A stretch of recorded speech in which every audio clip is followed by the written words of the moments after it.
Snow fell in relentless sheets, each flake a tiny shard of ice that stung exposed skin. Feng lay half buried in the drifts, his breath coming in ragged gasps that crystallized in the air. The cold seeped through his threadbare uniform, a dull ache that had long since numbed his extremities.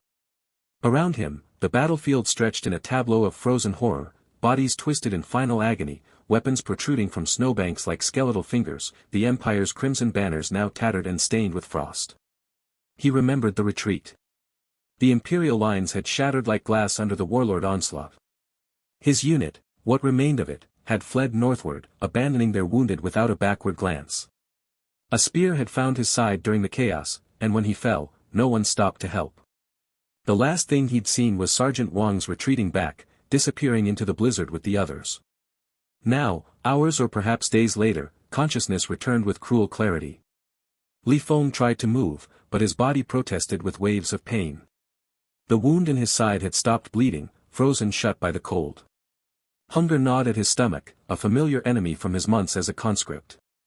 He'd eaten nothing but thin gruel for days before the battle. With immense effort, he pushed himself up on one elbow. The world swam before his eyes, endless white broken only by the dark shapes of the dead. His fingers dug into the snow, searching for purchase. That's when he saw it.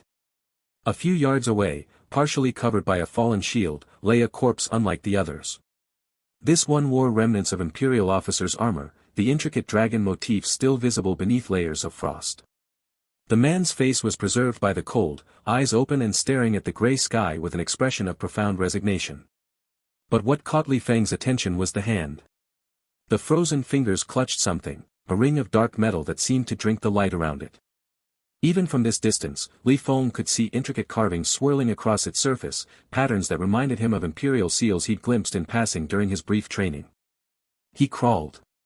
Each movement sent fresh agony through his side, but something about that ring called to him. Memories flickered at the edge of his consciousness, not memories of this life, but fragments of another existence. A world of endless winter, where entire cities had frozen solid. A lifetime spent scavenging for scraps, watching neighbors turn on each other for a handful of grain. The taste of desperation, so familiar it felt like yesterday. When his fingers finally brushed the frozen hand, a shock ran up his arm. Not of cold, but of recognition. As if he'd touched this ring before, in that other life he barely remembered. Feng pried the stiff fingers open. The ring came free with a crackle of breaking ice.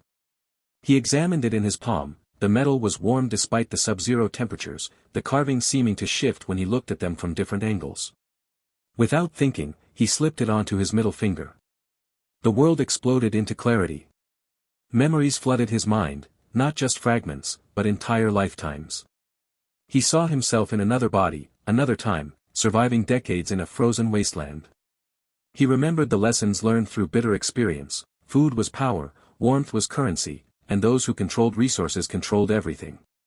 He remembered dying alone in a snowdrift, clutching an empty tin can. And he remembered this ring. Not this exact ring, but something like it. In that other life, he'd heard legends of ancient artifacts that could store things beyond normal understanding. Tales told around dying fires by old scavengers who claimed to have seen wonders before the world froze. He dismissed them as madness born of starvation. Now he knew better.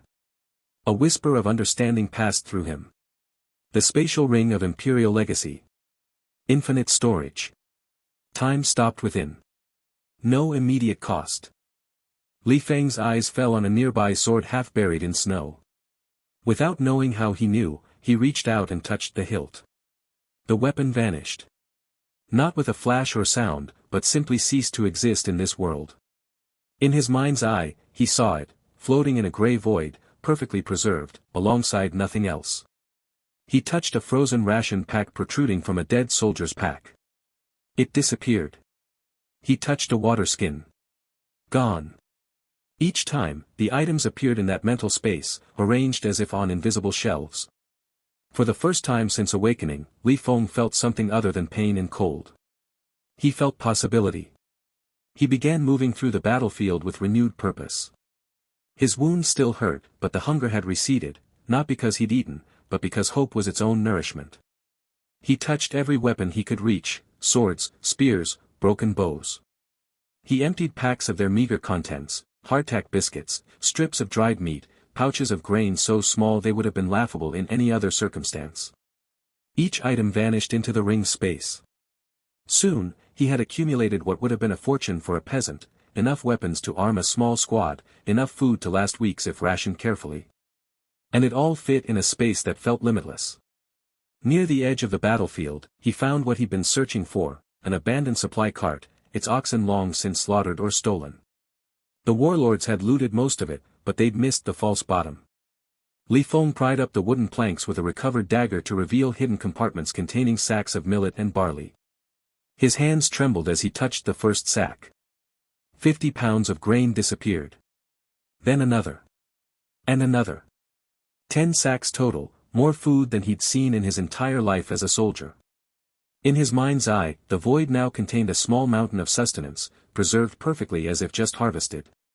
He was so engrossed in his work that he almost missed the sound. Hooves crunching snow. Feng froze, his hand resting on the last sack of barley. Slowly, he peered over the edge of the cart. 5 riders approached from the tree line. They wore mismatched armor, bits of Imperial gear mixed with furs and leathers. Warlord scouts. Their eyes scanned the battlefield with professional detachment, noting the corpses, the abandoned equipment.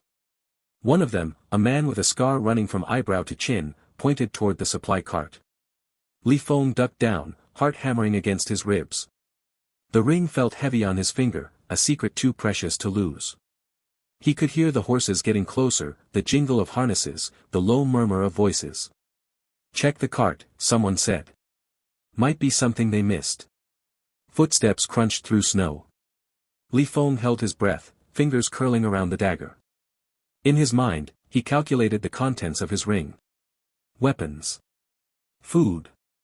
A fortune that could mean life or death in this frozen world. The footsteps stopped just on the other side of the cart. Feng could see the shadow of a man falling across the snow. He pressed himself against the wooden wheels, willing himself to become part of the landscape. The scout's hand appeared on the cart's edge, fingers gripping the weathered wood. Feng watched as the man leaned over, his eyes sweeping the interior. For a terrible moment, their gazes almost met. Then the scout straightened. Empty. Just bloodstains. "Move out," the scarred man commanded. "General Zhang wants this area cleared by nightfall."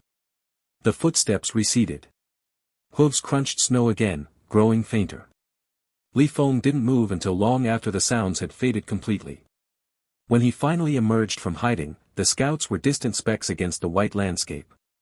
He looked down at the ring on his finger, then at the empty cart where 10 sacks of grain had been moments before. A slow smile spread across his face, the first genuine expression he'd worn since awakening. He had nothing but the clothes on his back and a wound in his side.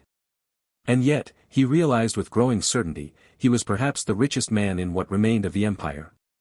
The scouts disappeared over a ridge. Feng turned north, toward the mountains where the empire's influence had never fully reached. Somewhere up there, he would find a place to build. To hoard. To turn scarcity into a weapon. But first, he needed to survive the night. And for the first time, he believed he actually could. The frozen wind howled through the broken beams of the farmhouse, carrying with it the distant sounds of splintering wood and muffled shouts. Feng pressed himself against the crumbling stone wall, his breath forming clouds of vapor that dissipated into the frigid air. Through a crack in the boarded-up window, he watched the 5 warlord scouts move through the village like a pack of starving wolves. Their leader, the man with the scar that cut from temple to jawline, barked orders in a voice that carried over the wind. "Check every house. Leave nothing." Feng's fingers tightened around the spatial ring on his hand. The cold metal felt like an extension of his own flesh now, humming with a subtle energy that only he could sense. In his mind, he could still see the infinite expanse within, the weapons, the rations, the grain from the abandoned cart, all suspended in perfect stillness. No decay, no rot, no passage of time. Just endless storage. Memories from his past life surfaced unbidden, visions of people fighting over scraps of frozen meat, of children with hollow eyes staring at empty storehouses, of entire communities collapsing because someone had hoarded just a little more than the rest.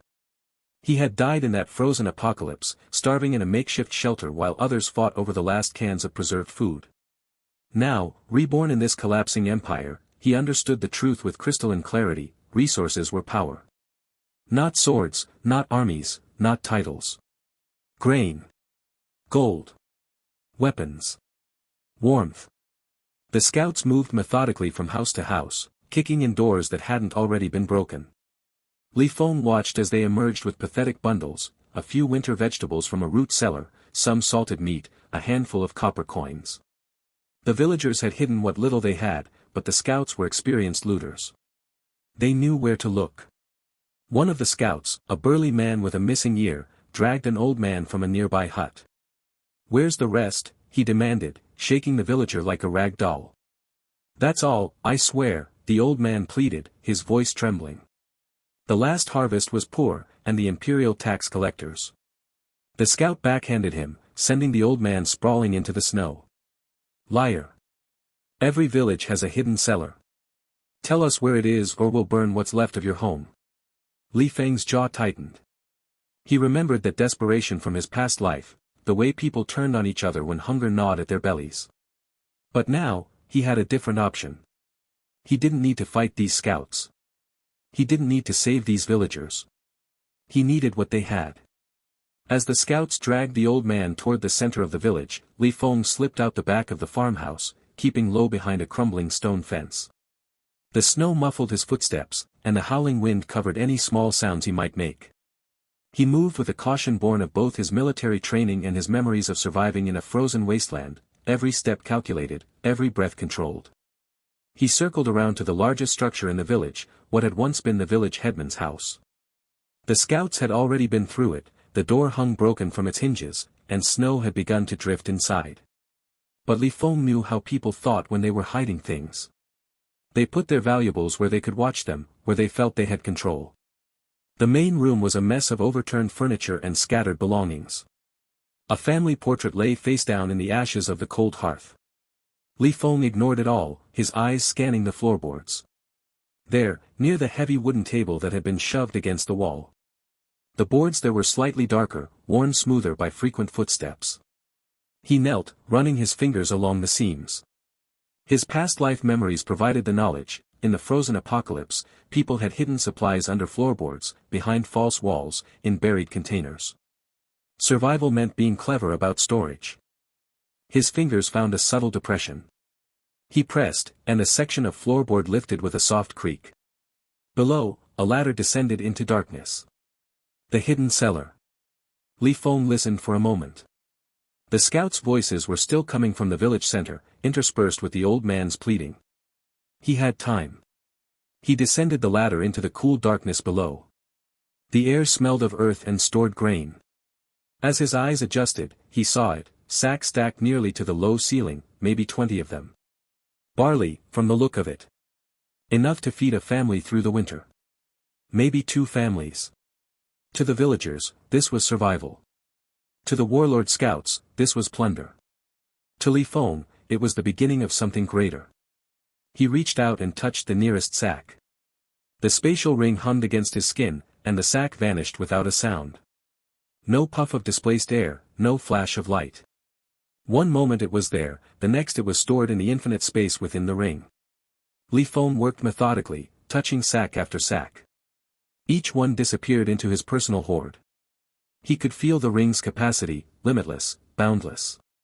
He could store this entire village and still have room for mountains more.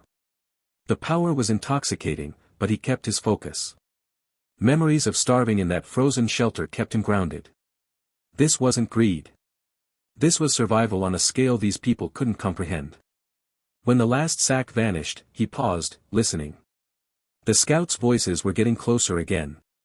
They'd finished with the old man and were resuming their search. He climbed back up the ladder, replaced the floorboard, and brushed snow over the seam to hide the evidence. As he slipped out the back of the house, he heard the scar-faced leader's voice from just around the corner. "Check this one again." The old man said something about a cellar. Feng froze behind a woodpile, his heart pounding. He could hear the scouts entering the house he'd just left, their boots crunching on broken pottery. He held his breath, willing himself to become part of the shadows.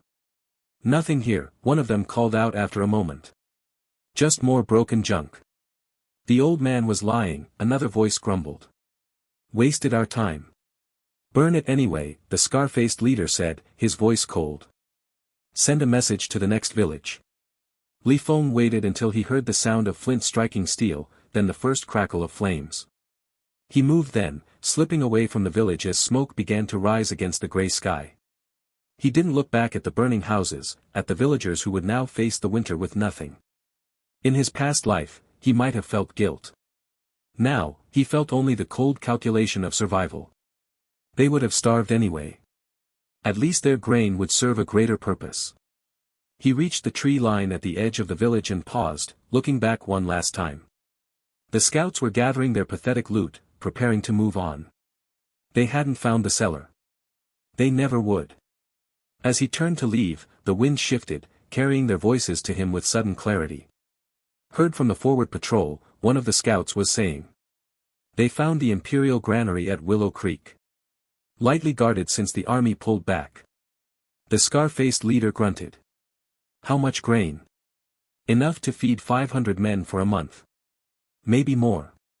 The Imperials were stockpiling for the northern campaign before everything fell apart. General Zhang will want that, the leader said. We report it, he sends a company to secure it. Simple. When do we move? Tomorrow at first light. But keep it quiet. Last thing we need is some other warlord scouts hearing about it. Feng stood perfectly still, the words settling into his mind like stones dropped into still water. An Imperial granary. Lightly guarded. Enough grain to feed 500 men for a month. He touched the spatial ring on his finger, feeling the hum of power beneath his skin. The village cellar had been practice. This was the real opportunity.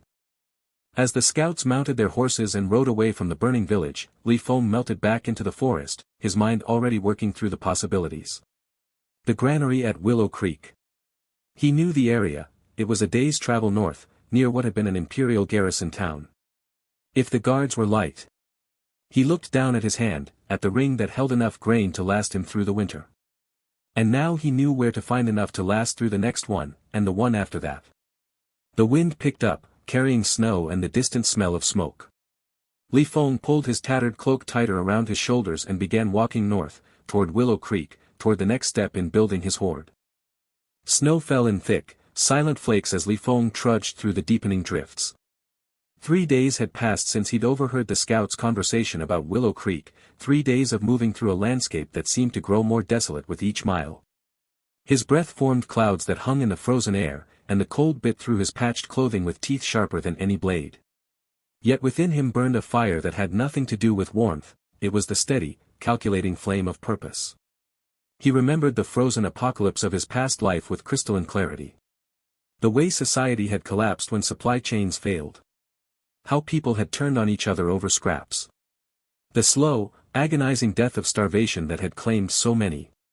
That memory was no longer just a haunting, it was a blueprint. In this collapsing empire, resources were the true currency of power, and he held the ultimate vault. The spatial ring of Imperial legacy felt warm against his skin, a constant reminder of the opportunity that had fallen into his hands. As he walked, he occasionally touched it with his gloved fingers, feeling the subtle hum of power within. Infinite storage. Time-stopped preservation. No decay, no spoilage. In a world where grain rotted in damp granaries and meat froze solid only to thaw into useless mush, his ring was more valuable than any army. On the fourth morning, the terrain began to change. The endless white plains gave way to gentle slopes dotted with skeletal trees, their branches heavy with ice. Feng moved with deliberate caution now, his senses sharpened by both his military training and the hard-won survival instincts from his past life. He avoided the main roads, sticking to ravines and frozen creek beds where his tracks would be less visible. By midday, he crested a low ridge and saw it for the first time. Willow Creek sprawled in the valley below, a collection of wooden buildings clustered around what had once been a thriving Imperial outpost. The granary complex dominated the eastern edge, 3 massive wooden silos rising like giants from the snow, each easily 3 stories tall, with sloping roofs crusted with ice. A perimeter fence of sharpened logs surrounded the compound, but even from this distance, Feng could see gaps where sections had collapsed. He found a vantage point behind a cluster of frost-covered boulders and settled in to observe. Hours passed as he watched the comings and goings below. His eyes tracked every movement, his mind cataloging patterns. There were guards, but fewer than he'd expected. Perhaps a dozen men in total, moving with the lethargy of soldiers who had long since lost faith in their cause. They wore Imperial uniforms, but the colors were faded, the fabric patched. Most seemed more interested in huddling around small fires than actually patrolling. Twice he saw arguments break out, shouting matches that ended with men stomping away in different directions. Li Feng's lips curved in a grim smile. The Empire's collapse wasn't just happening in the capital or on distant battlefields, it was rotting from within, here in this forgotten granary where discipline had given way to despair. As dusk approached, he counted the changing of the guard. 4 men replaced 4 others at the main gate and at 2 smaller posts near the silos. The exchange was sloppy, with minimal ceremony. One of the departing guards actually handed his spear to his replacement without even looking at him. Perfect. Li Feng waited until full darkness enveloped the valley. The moon was a thin sliver behind clouds, offering just enough light to navigate by without illuminating him clearly. He moved down the slope with the practiced silence of a predator, his feet finding purchase on the icy ground without slipping. The cold air burned his lungs, but he welcomed the discomfort, it kept him alert. The perimeter fence presented little challenge. Near the northern corner, a section had fallen completely, creating a gap just wide enough for a man to slip through. Li Feng paused at the edge, listening. The only sounds were the distant murmur of voices from the guardhouse and the occasional crack of settling wood from the silos. He slipped through the gap and into the compound. Up close, the granary complex felt even more neglected. Weeds poked through the snow around the foundations of the silos. One of the smaller storage sheds had a door hanging from a single hinge, creaking softly in the wind. The air smelled of damp wood and, faintly, of grain, the sweet, earthy scent of stored wheat and barley. Li Feng approached the nearest silo. It was constructed of thick wooden planks bound with iron bands, with a small door at ground level secured by a heavy padlock. He tested the lock, it was solid, but the wood around it showed signs of rot.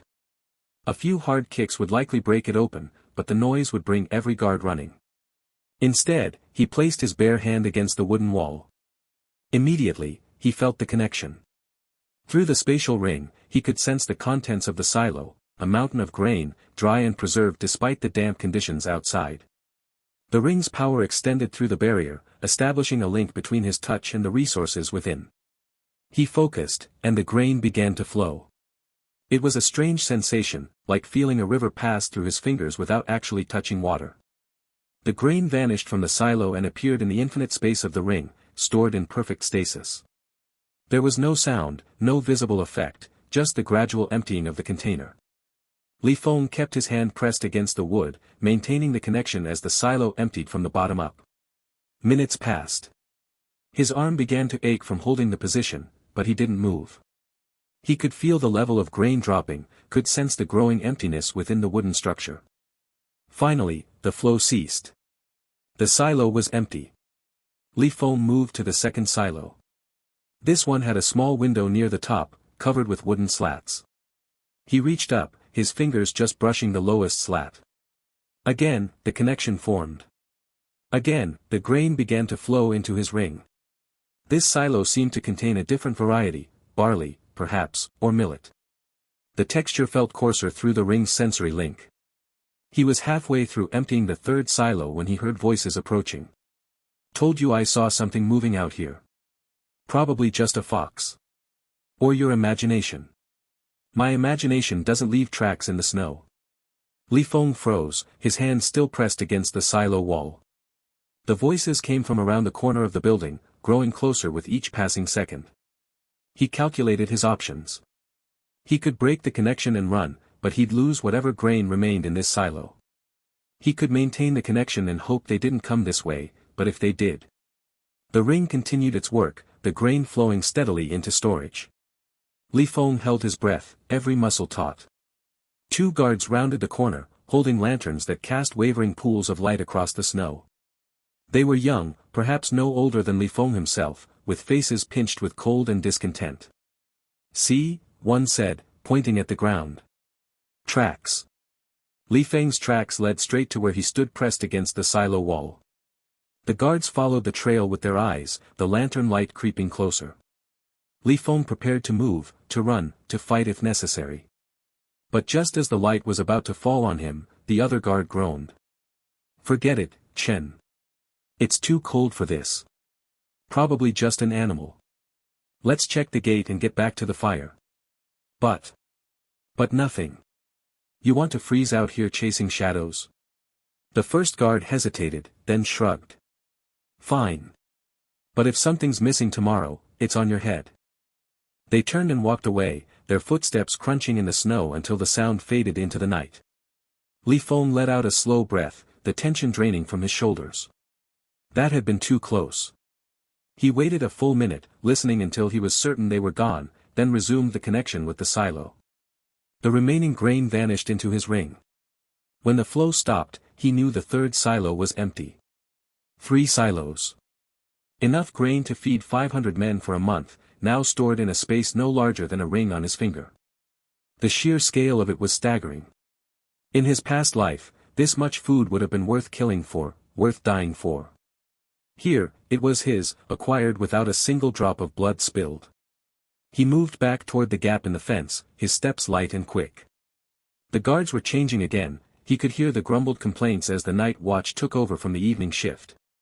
No one noticed the shadow slipping through the broken fence and disappearing into the darkness beyond. Li Feng didn't stop moving until he was back on the ridge overlooking Willow Creek. There, hidden behind the same frost-covered boulders where he'd observed the granary that afternoon, he finally allowed himself to rest. Dawn was still hours away, but the eastern sky had begun to lighten from black to deep blue. He sat with his back against cold stone, watching the compound below. For a long time, nothing happened. The guards moved in their slow patterns. Smoke rose from the chimney of the guardhouse. The world seemed frozen in the pre-dawn stillness. Then, as the first true light of morning touched the highest peaks of the silos, the chaos began. A guard emerged from one of the storage sheds, rubbing sleep from his eyes. He walked to the nearest silo, presumably to begin the morning inspection. He unlocked the padlock, swung the door open, and stood staring into the empty darkness for a full 10 seconds before he began to shout. His cries brought other guards running. Soon a crowd had gathered around the first silo, their voices rising in confusion and alarm. Someone opened the second silo. More shouting. The third silo was opened, and the panic reached a fever pitch. Li Feng watched from his vantage point as the scene unfolded below. Guards pointed fingers at each other, their gestures growing more frantic with each passing moment. One man drew his sword, threatening another. An officer, or what passed for one in this diminished outpost, tried to restore order, but his commands were ignored as accusations flew. They blamed each other for the theft. They blamed deserters who must have come in the night. They blamed supernatural forces. They blamed everything and everyone except the single man who had actually taken the grain, because the idea was too impossible to consider. How could 3 silos, each containing thousands of pounds of grain, vanish without a trace overnight?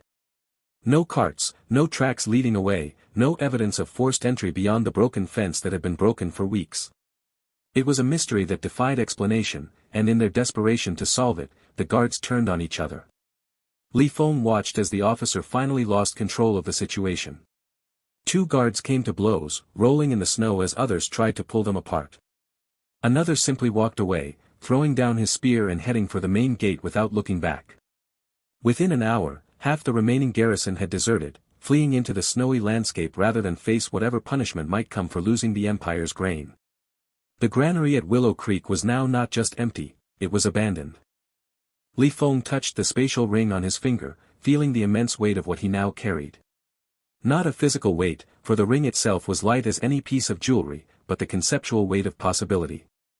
With this much grain, he could feed an army. He could sustain a community through the worst of winter. He could trade for other resources, or simply hold it as leverage against those who would seek to control him. He looked down at the chaos he had created with a single night's work, and for the first time since awakening on that frozen battlefield, he felt not just survival, but power. Real power. The kind that didn't come from swords or titles or armies, but from controlling the very things people needed to live. As the sun fully cleared the horizon, painting the snow in shades of gold and pink. Li Feng turned away from Willow Creek and began the journey back toward the ruins where he planned to build something new.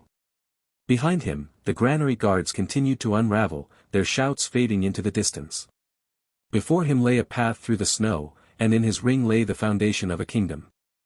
The wind howled through the mountain pass like a dying beast, carrying with it the scent of pine and the bitter chill of the frozen apocalypse.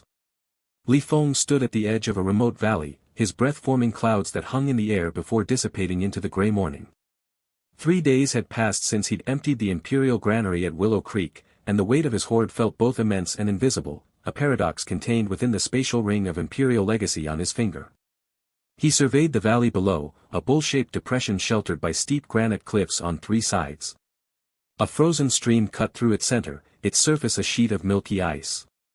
Scattered along its banks were the remnants of a small village, perhaps a dozen timber and stone huts, their roofs sagging under the weight of snow. Smoke rose from only 3 chimneys, thin gray threads against the white landscape. This was the place he'd heard whispers of during his journey, a place called Frost Hollow by the few who still remembered its name. Li Feng descended the slope carefully, his boots crunching through the crust of snow.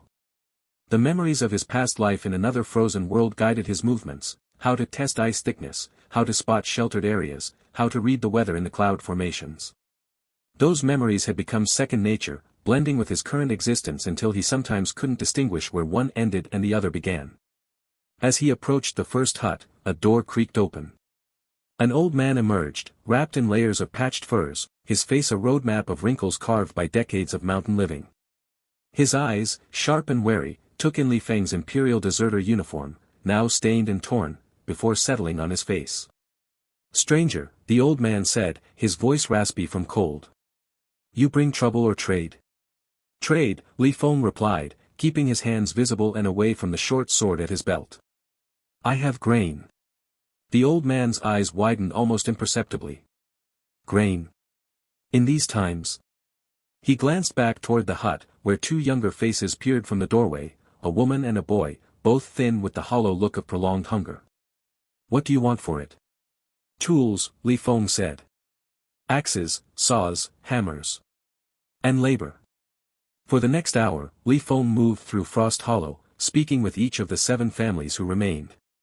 Their stories were variations on the same theme: the Empire's collapse had cut them off from trade routes, warlord patrols had taken their winter stores, and the frozen apocalypse had made hunting scarce.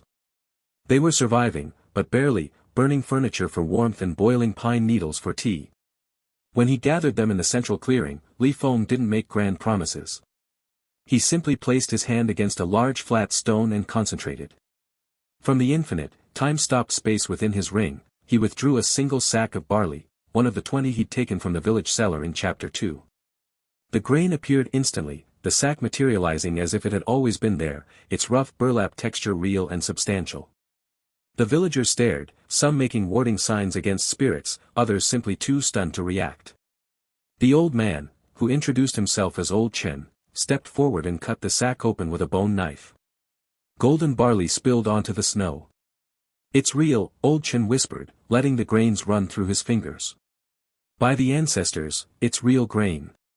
"There's more," Li Feng said quietly. "Enough to feed 500 men for a month." He didn't mention the exact source, letting them assume what they would. "But grain alone won't save us. We need walls. Shelters that can withstand both winter and warlords." He laid out his plan simply: they would build a fortress in the most defensible part of the valley, using the natural cliffs as 2 walls and constructing the other 2 from timber and stone. In exchange for their labor, he would provide food from his stores, not as payment after completion, but daily, ensuring no one worked on an empty stomach. The first day began with skepticism. Only Old Chen and his family joined Li Feng initially, along with a broad-shouldered woodsman named who had lost his wife to fever the previous winter. They started at the narrowest point of the valley entrance, where the cliffs came closest together, a natural choke point about 30 paces wide. Li Feng demonstrated the ring's capabilities carefully, never showing off more than necessary. When they needed timber, he led them to a stand of dead pines on the southern slope. As Hu and Old Chen's son, a quiet youth named Lin, began felling trees with their axes, Li Feng would touch each fallen trunk. The wood would vanish into his ring storage, preserved in its exact state, ready to be retrieved when needed. How? Lin asked once, his eyes wide as a 20-foot pine disappeared at Li Feng's touch. Imperial magic, Li Feng said, which was both true and incomplete. He'd learned from his past life memories that mystery could be as valuable as explanation when building loyalty. By midday, the smell of cooking barley drew others from their huts.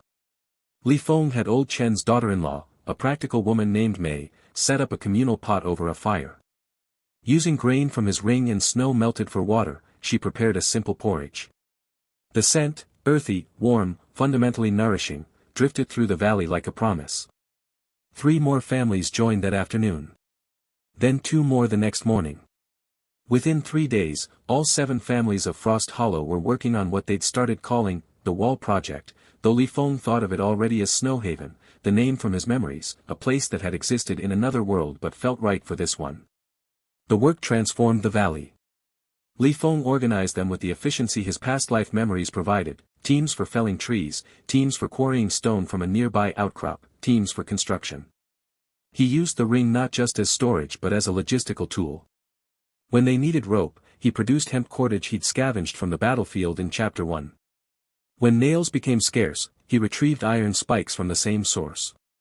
Everything existed in perfect preservation within the ring's time-stopped space, ready the moment it was needed. But more than the physical construction, something else was being built. Each evening, as the light faded and the cold deepened, they would gather around the communal fire. Li Feng would distribute food, sometimes barley porridge, sometimes dried meat from Imperial rations he'd hoarded, once even a small cache of honey he'd found in an abandoned apiary weeks earlier. He made sure the children ate first, then the elderly, then the workers. This small ritual, repeated daily, began weaving threads of trust through the community. Old Chen approached him on the 5th evening as Li Feng supervised the setting of foundation stones for the first permanent shelter, a longhouse that would serve as both meeting hall and refuge during storms. "They're starting to believe," the old man said, nodding toward where villagers were fitting stones together with a mixture of clay and crushed limestone. "Not just in the food. In you." Li Feng followed his gaze.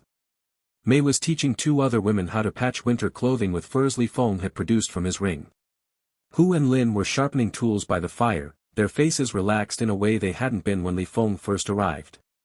A child, old Chen's granddaughter, a girl of maybe 6 with bright eyes, was building a small snow fortress nearby, mimicking the adults' work.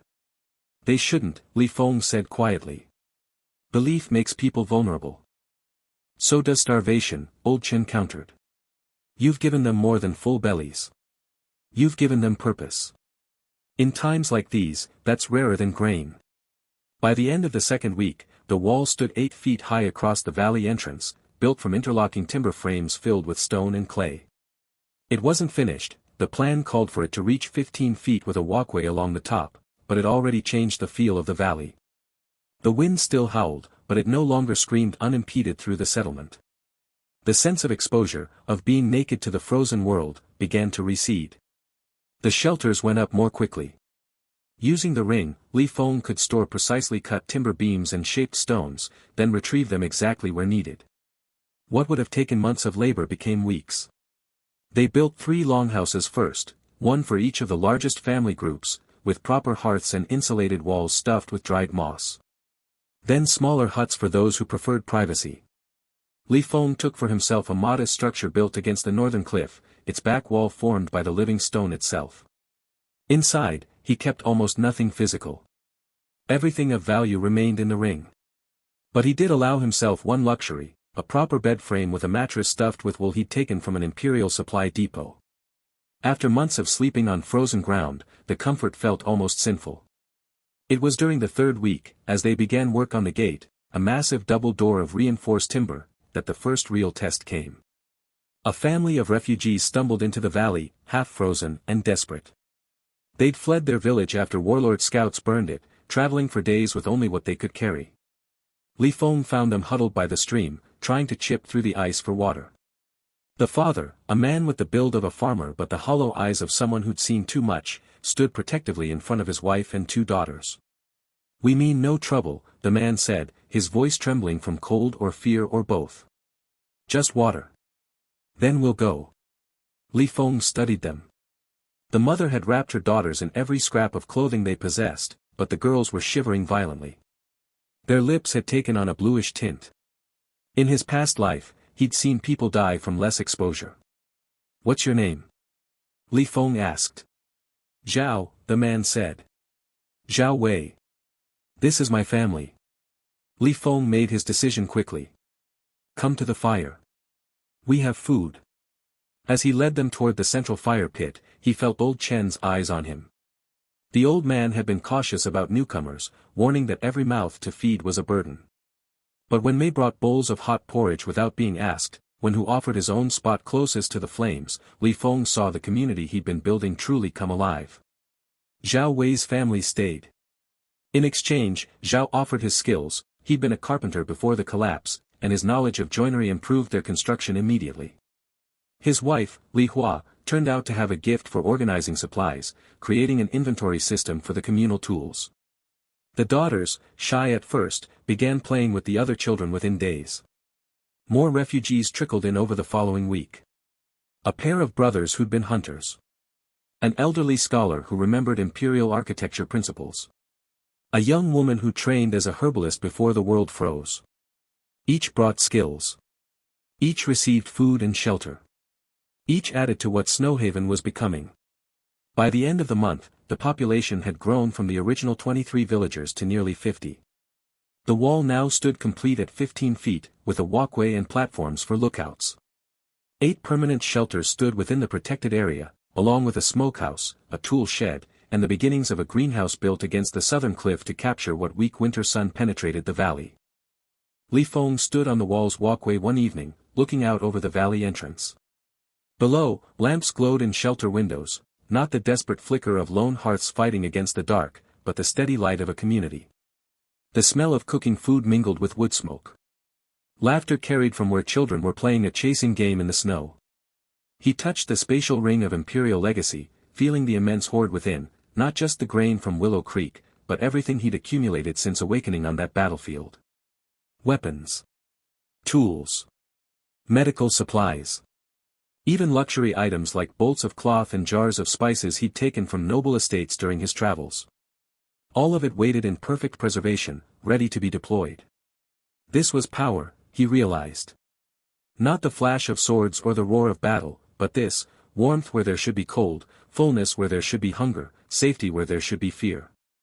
He'd built a sanctuary not through force, but through logistics, through understanding that in a frozen apocalypse, control of resources was control of everything.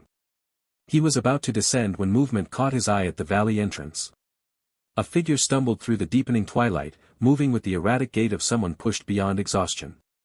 Li Feng watched as the figure collapsed just inside the gate, then pushed itself up and continued toward the wall. By the time Li Feng reached ground level, Hu and old Chen had already approached the newcomer. It was a young man, perhaps 18, his clothing torn and frost-rimed. Blood stained one sleeve where an arrow had grazed his arm.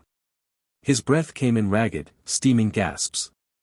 "Message," the young man choked out as Li Feng approached. "For the hoarder."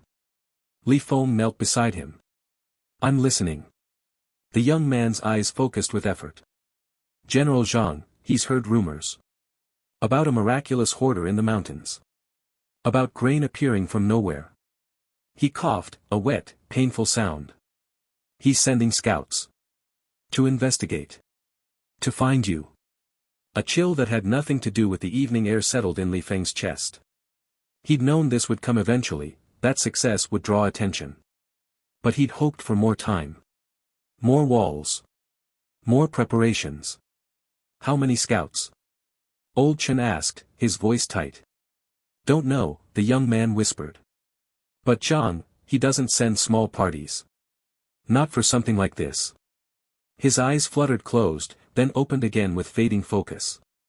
He called it, a strategic resource priority. The words hung in the cold air. Li Feng looked from the exhausted messenger to the wall he'd built, to the shelters with their glowing windows, to the people who were just beginning to believe they might survive the winter. General Zhang was coming. And everything Li Feng had built, Snowhaven, the community, his entire strategy of hoarding and hiding, was about to be tested. The snow fell in thick, silent flakes, blanketing the mountain valley in a deceptive calm. Inside Snowhaven's newly completed council hall, Li Feng sat before a rough-hewn table, his fingers tracing the grain of the wood. The warmth from the central hearth fought back the chill that seeped through the stone walls, but it couldn't warm the cold calculation in his mind. Around him, the sounds of Snowhaven's growing community echoed, children's laughter from the shelters, the steady thump of whose axe splitting timber, the murmur of Li Hua organizing the day's ration distribution. Nearly 50 people now called this hidden fortress home, their loyalty bought not with promises but with full bellies and warm beds. Yet Li Feng knew food alone wouldn't secure their future. Grain could rot in bellies, but gold could buy armies, influence, and time. We need wealth, he thought, his eyes fixed on the spatial ring of Imperial legacy on his finger. The silver band seemed to pulse with potential, its surface cool against his skin.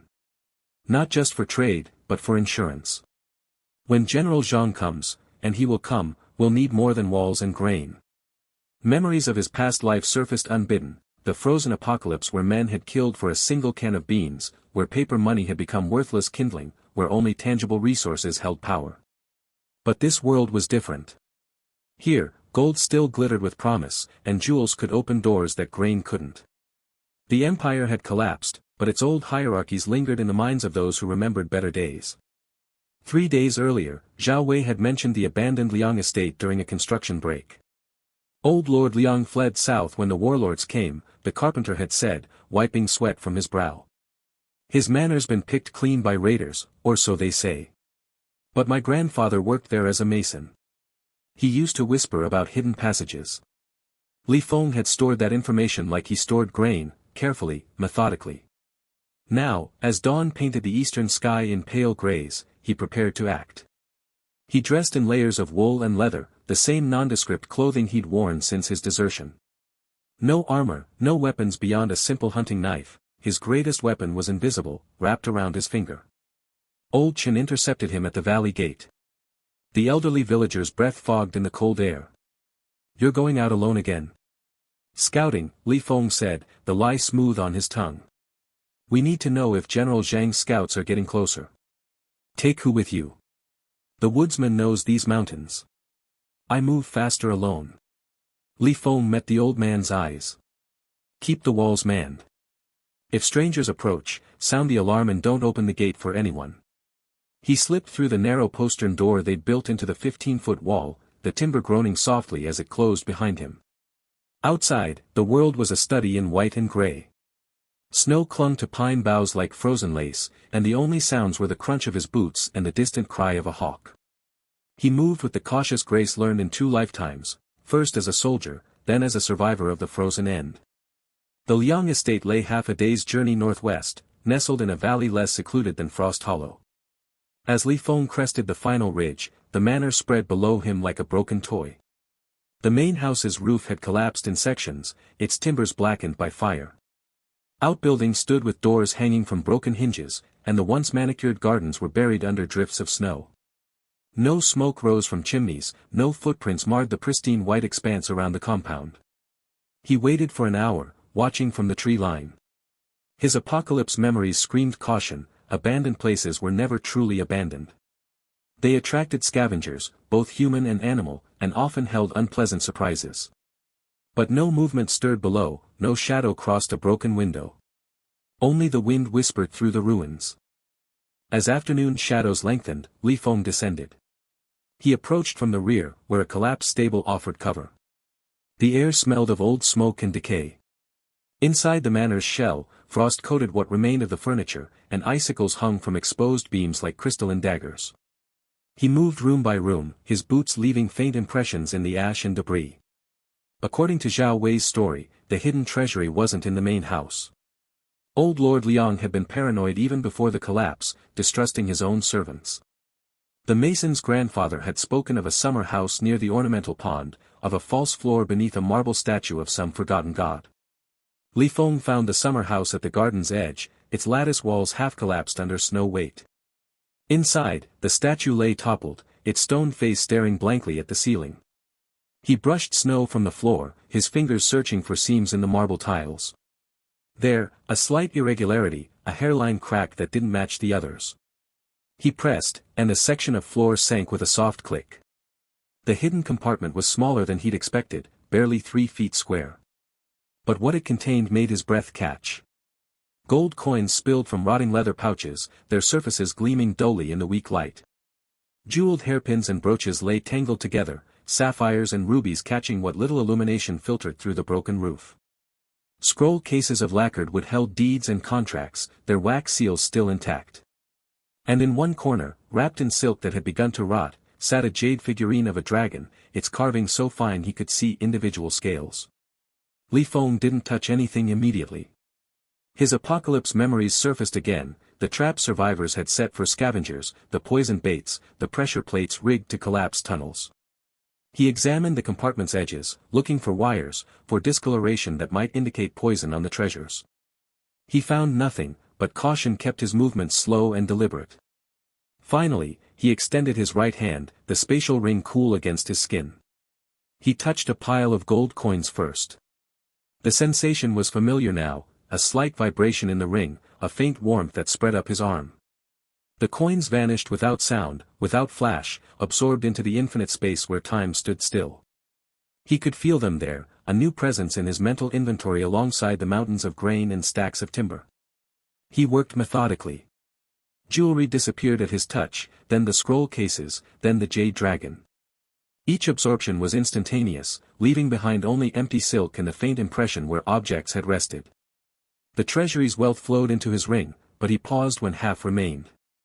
Leaving everything would invite suspicion if anyone else discovered the compartment. Leaving nothing might trigger panic if Lord Liang ever returned. Half felt right, plausible looting by common raiders who hadn't found the real treasure. As he replaced the false floor, his ears caught a sound that didn't belong. Not the wind, not the creak of settling timber. A soft, rhythmic scraping, like cloth on stone. Feng froze, his hand dropping to his knife. The sound came from the main house. He slipped from the summer house, keeping low, using the garden's dead shrubs for cover. Through a broken window, he saw movement in what had once been a grand hall. A figure knelt by the hearth, attempting to kindle a fire from damp twigs. They were wrapped in layers of torn silk that might once have been fine, now stained and threadbare. As they turned, Feng saw it was a young woman, perhaps 18, her face pale with cold and hunger. Her hands shook as she struck flint against steel, sparks dying before they caught. He watched for long minutes, weighing options. This changed everything. A survivor meant witnesses, meant complications. But something in her desperation held him back from simply slipping away. She worked with the frantic energy of someone who knew they were dying, who had reached their last reserves of strength. The decision made, Feng moved quietly to the summer house's entrance. He would leave as he'd come, unseen.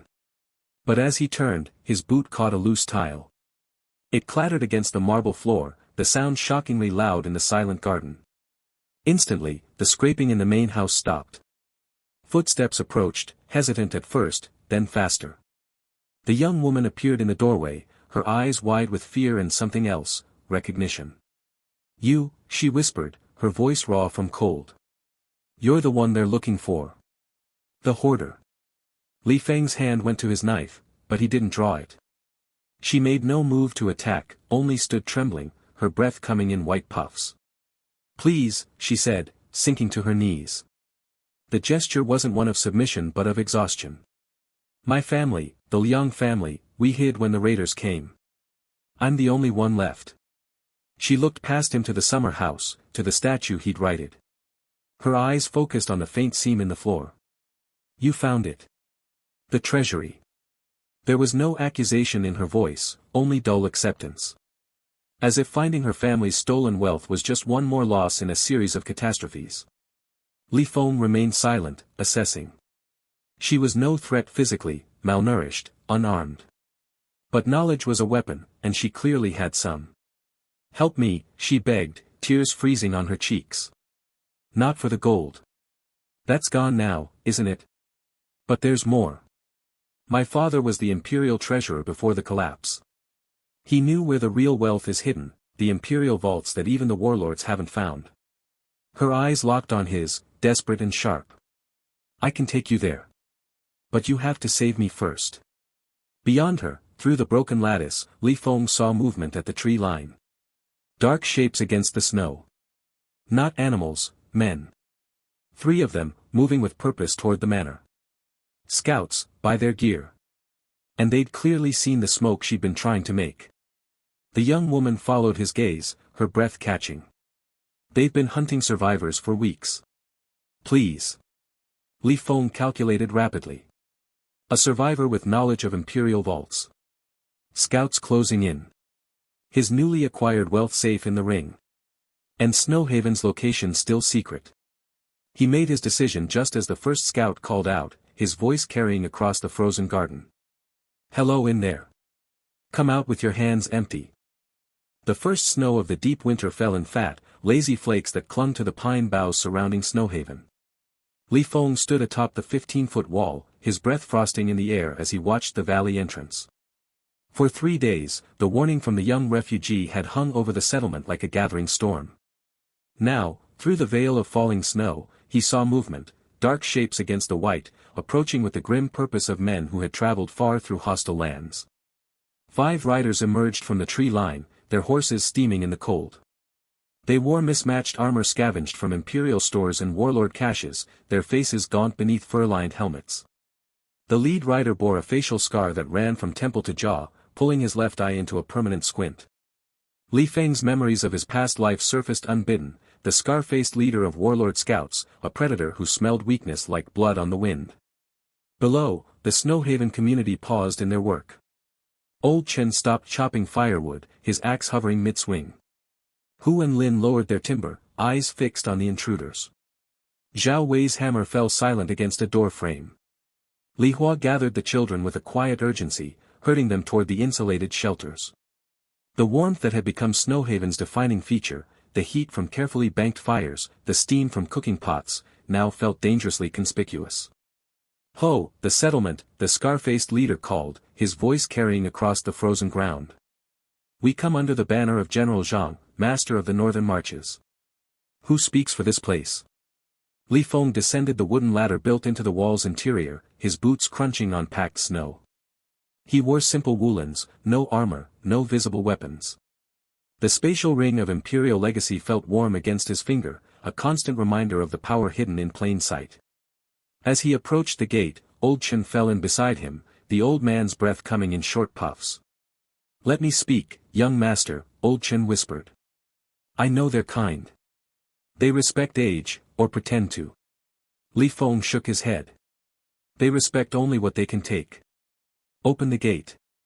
The massive timber gate, reinforced with iron bands forged from scavenged tools, swung inward with a groan. Feng stepped through alone, stopping 10 paces from the riders. The scar-faced leader dismounted, his men following suit. Their eyes darted past Feng to the settlement beyond, to the smoke rising from chimneys, to the stacked firewood, to the faces of well-fed villagers who watched from behind partially completed buildings. I am Feng. This is Snowhaven. The scar-faced leader's good eye narrowed. Snowhaven. Pretty name for a rat's nest in the mountains. General Zhang has heard rumors. Stories of a hoarder who magics away Imperial grain, who builds walls while honest men starve. He took a step forward, his hand resting on the hilt of a notched sword. The general claims tribute from all settlements in his territory. Half your stores. Now. Feng felt the familiar cold calculation settle over him. Not the cold of the frozen apocalypse from his memories, but the colder logic of advantage. He could see the scouts' condition, the hollows beneath their eyes, the way their armor hung loose on frames thinned by hunger. The horses stood with heads lowered, ribs showing through their winter coats. These were not conquerors, they were desperate men sent to probe a rumor. We have no tribute for General Zhang, Feng said, his voice carrying clearly in the still air. Snowhaven feeds its own. A murmur ran through the scouts. One of them, a younger man with a patchy beard, licked chapped lips. Smell that? Meat. They're cooking meat. The scar-faced leader shot him a warning look before turning back to Feng. Your defiance will be noted. When the general arrives with 500 men, this pretty wall of yours will burn. Your people will wish they'd starved quickly rather than slowly. Feng turned slightly, raising his voice to address not just the scouts but his own people watching from the wall. Old Chen. It's nearly noon. Have the kitchens distribute the midday meal. For a moment, nothing happened. Then the settlement erupted into purposeful motion. Women emerged from the communal kitchen carrying steaming pots. Men laid out rough-hewn tables in the central square. Children brought wooden bowls and spoons. And the smell, the rich, impossible smell of stewed grain with shreds of dried meat, of root vegetables from stores that shouldn't exist in deep winter, wafted across the clearing. Feng watched the scouts' faces. The patchy-bearded man's eyes widened. Another scout swallowed audibly. The scar-faced leader's composure cracked for an instant, revealing not anger but something more dangerous, hunger. Real, physical hunger that no amount of bluster could mask. "You mock us," the leader said, but his voice lacked conviction. "I feed my people," Feng corrected. He reached into his coat, his fingers brushing the spatial ring. With a thought, he retrieved a small linen bag, one of hundreds stored in the ring's infinite space. He tossed it to the scar-faced leader, who caught it reflexively. "Open it." The leader loosened the drawstring. Inside, perfect golden grains of wheat gleamed in the pale winter light. Not the moldy, weevil-infested stuff that passed for grain in most warlord camps, but clean, dry wheat that smelled of summer harvests. "What is this?" the leader asked, his voice barely above a whisper. "A sample," Feng said. "Snowhaven has grain. We have firewood. We have warmth." He paused, letting the words hang in the cold air. "We're willing to trade." The patchy-bearded scout couldn't contain himself. "Trade? For what? We have nothing but—" "Silence," the scar-faced leader barked, but the damage was done. The dynamic had shifted. No longer were they demanding tribute from desperate villagers, they were starving men staring at a feast. Feng pressed his advantage. "That bag holds enough grain for 2 men for 3 days.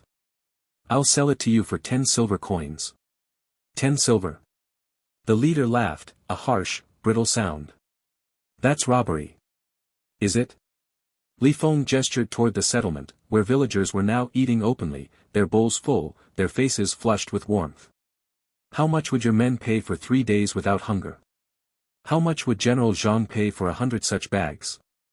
He could see the calculations happening behind the leader's eyes.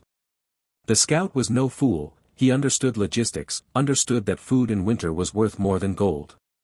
But he also understood his position. To return empty-handed would mean punishment, possibly execution. To return with food. "We have no silver," the leader admitted through gritted teeth. "Copper, then," Feng said. "Or tools. Weapons you don't need. Information about General Zhang's movements." He took a step closer, lowering his voice so only the scouts could hear. "Or you can return with nothing and tell your general that the rumors were false. That Snowhaven is just another starving village barely clinging to life." The unspoken alternative hung between them, the scouts could take the grain bag by force. But 5 men against 50, behind walls, with the advantage of preparation. The scar-faced leader's eyes flickered to the villagers on the wall, to Hu with his woodsman's axe, to Lin holding a hunting bow, to Zhao Wei with his carpenter's mallet that could crush a skull as easily as it drove nails. 2 copper coins per man, the leader said finally. "That's all we carry." 10 copper coins for the bag, Feng countered. "And your promise to carry a message to General Zhang, Snowhaven trades. For the right price." The transaction was swift. The scouts pooled their coins, worn, mismatched coppers from 3 different mints. Feng accepted them, his fingers brushing the spatial ring as he made the coins vanish into storage. He handed over the grain bag, then retrieved another, smaller bag from his coat. "Dried meat," he said, offering it to the patchy-bearded scout who had spoken earlier. "A gift. So you remember the taste of Snowhaven's hospitality." The young scout took it with trembling hands, his eyes wide with something like reverence. The scar-faced leader scowled but didn't intervene. He understood what was happening. Feng wasn't just selling food, he was selling division. The gift to the hungriest scout, the public display of abundance, the offer of trade instead of tribute, it was a poison, slow-acting but deadly to military discipline. "We will deliver your message," the leader said, mounting his horse. "But understand this, hoarder, General Zhang does not trade. He takes. When he comes, he will take everything." Feng met his gaze. "Let him try." The scouts turned their horses, riding back into the falling snow. But they rode differently now, slower, the grain bag and meat parcel carefully stowed, their heads turning back for one last look at the smoke rising from Snowhaven's chimneys. Back inside the walls, Old Chen approached Li Feng, his face creased with worry. Was that wise, young master? Showing them our strength? Feeding their envy? Li Feng watched the scouts disappear into the trees. Envy is a weapon, Old Chen. A hungry man will fight for food. But a man who has tasted abundance, then had it taken away. He'll fight harder. And if he believes he can have it again simply by changing masters. He left the thought unfinished, turning to address the gathered villagers. Their faces showed fear, but also something new, pride. They had faced warlord scouts and not cowered. They had eaten while enemies watched hungrily. Double the watch tonight, Li Feng said. And tomorrow, we begin stockpiling projectiles for the wall. Not just stones, boiling water, sand to blind, anything that can hurt men trying to scale our defenses. As the villagers dispersed to their tasks, Li Feng climbed back to his vantage point on the wall. The snow continued to fall, blanketing the valley in white silence. But the silence felt different now, not peaceful, but pregnant with coming violence. He touched the spatial ring, feeling the immense stores within, grain for 500 men for a month, gold from the Liang estate, tools, weapons, everything he had hoarded since his rebirth. General Zhang would come. Of that, there was no doubt. The scouts would return with tales of endless supplies, of warmth in the frozen mountains, of a settlement that dared to defy a warlord. And Zhang, with his ruthless hunger for power, would see not a threat but a prize, a treasure trove to plunder, a stronghold to claim. Li Feng's lips curved in a cold smile. Let him come. Let him bring his army through the snow-choked passes. Let him spend his men's lives against walls built by well-fed hands. And when he was bloodied and hungry, when his supplies ran low and his men grew mutinous, then Li Feng would open his gates, not to surrender, but to sell. To sell back the very supplies Zhang had plundered from others, at prices that would bankrupt a warlord. The psychological warfare had begun. And Li Feng held the only weapon that mattered in a frozen, starving world, abundance. Far to the north, in a commandeered Imperial fort, General Zhang listened as his scar-faced scout described Snowhaven. The scout spoke of walls that shouldn't exist, of villagers with full bellies, of grain so pure it gleamed. He placed the remaining dried meat on Zhang's map table, a tangible proof of the impossible. Zhang, a bear of a man going to fat now that he commanded rather than fought, picked up the meat strip. He sniffed it, then took a small bite. His eyes closed. For a moment, he was not a warlord but a man remembering what food tasted like before the collapse. How much? He asked, his voice dangerously quiet. They have stores, General. Granaries within their walls, if the smells are true. And they trade. The hoarder, Li Feng, he offered to sell. Zhang's fist clenched around the remaining meat. He dares to sell what is mine by right of strength. He stood, looming over the map. Snowhaven was marked now, a black dot in the mountains. Gather the army. Every man who can hold a spear. We march in 3 days. General, the scar-faced scout ventured, the passes are deep with snow. It will be a hard march. All the better, Zhang said, his eyes fixed on the map. Let them see us coming through the blizzards. Let them understand that no wall can protect them from my will. He leaned forward, his shadow falling across the Snowhaven marker. I will have their grain. Their warmth. Their defiance broken. And this Li Feng. I will hang him from his own walls so all the north knows the price of denying General Zhang. Outside, the wind howled, carrying the promise of storms to come. The wind howled through the skeletal trees, carrying with it the metallic scent of blood and the faint, sickly sweetness of decay. Li Feng stood at the edge of what had been, mere days before, a battlefield. The snow here was stained crimson in patches, churned to muddy slush by thousands of trampling boots. Frozen corpses lay scattered like broken dolls, Imperial soldiers in tattered blue tabards intermingled with the rough leather and furs of warlord conscripts. Ravens circled overhead, their harsh cries the only sound besides the moaning wind. He had left Snowhaven at first light, telling Old Chen and Zhao Wei only that he was scouting the western passes. The truth was more urgent, more grim. General Zhang was coming. The scar-faced leader's report would have painted a picture of a valley overflowing with grain and warmth. Zhang would not send a polite request for tribute a second time. He would come with fire and steel. And Snowhaven's walls, though stout, were manned by carpenters, woodsmen, and frightened refugees. They had farming tools, a few hunting bows, and the desperate courage of those with full bellies and a home to defend. It was not enough. Li Feng's gaze swept across the frozen carnage. His memories of the past life's apocalypse rose unbidden, not of battlefields, but of silent cities buried under endless ice, of people reduced to scavenging frozen scraps. This was different, yet the same principle held. Power was not in the sword arm, but in what the sword arm lacked. Here, amidst the dead, lay the tools of war, abandoned. And he had the means to take them all. He knelt beside the first body, an Imperial spearman. The man's face was pale and waxen, eyes frozen open, staring at a sky he could no longer see. A jagged gash across his throat told the story of his end. Li Feng's fingers, numb even in his thick gloves, brushed the iron tip of the spear lying beside the corpse. With a thought directed at the spatial ring on his finger, the weapon vanished. There was no flash of light, no sound. One moment it was there, a solid weight in the world, the next, it was stored in the infinite, timeless void within the ring. The sensation was familiar now, a slight mental tug, like remembering a forgotten detail. He moved methodically, a ghost among the dead. Spear. A round wooden shield, its leather covering stiff with frost. A short sword in a scabbard, its owner's hand still clenched around the hilt. Li Feng had to pry the frozen fingers loose, the act feeling both sacrilegious and brutally practical. The sword joined the spear. He found a pouch at the man's belt. Inside were 3 copper coins, a whetstone, and a small, wax-sealed packet. He broke the seal. Dried meat, hard as stone. Rations. He absorbed it all. The ring imposed no limit, demanded no payment. It simply accepted. Touch and thought were enough. As he worked, his mind calculated. Each soldier represented a potential kit, weapon, armor, personal effects, sometimes a few days' food.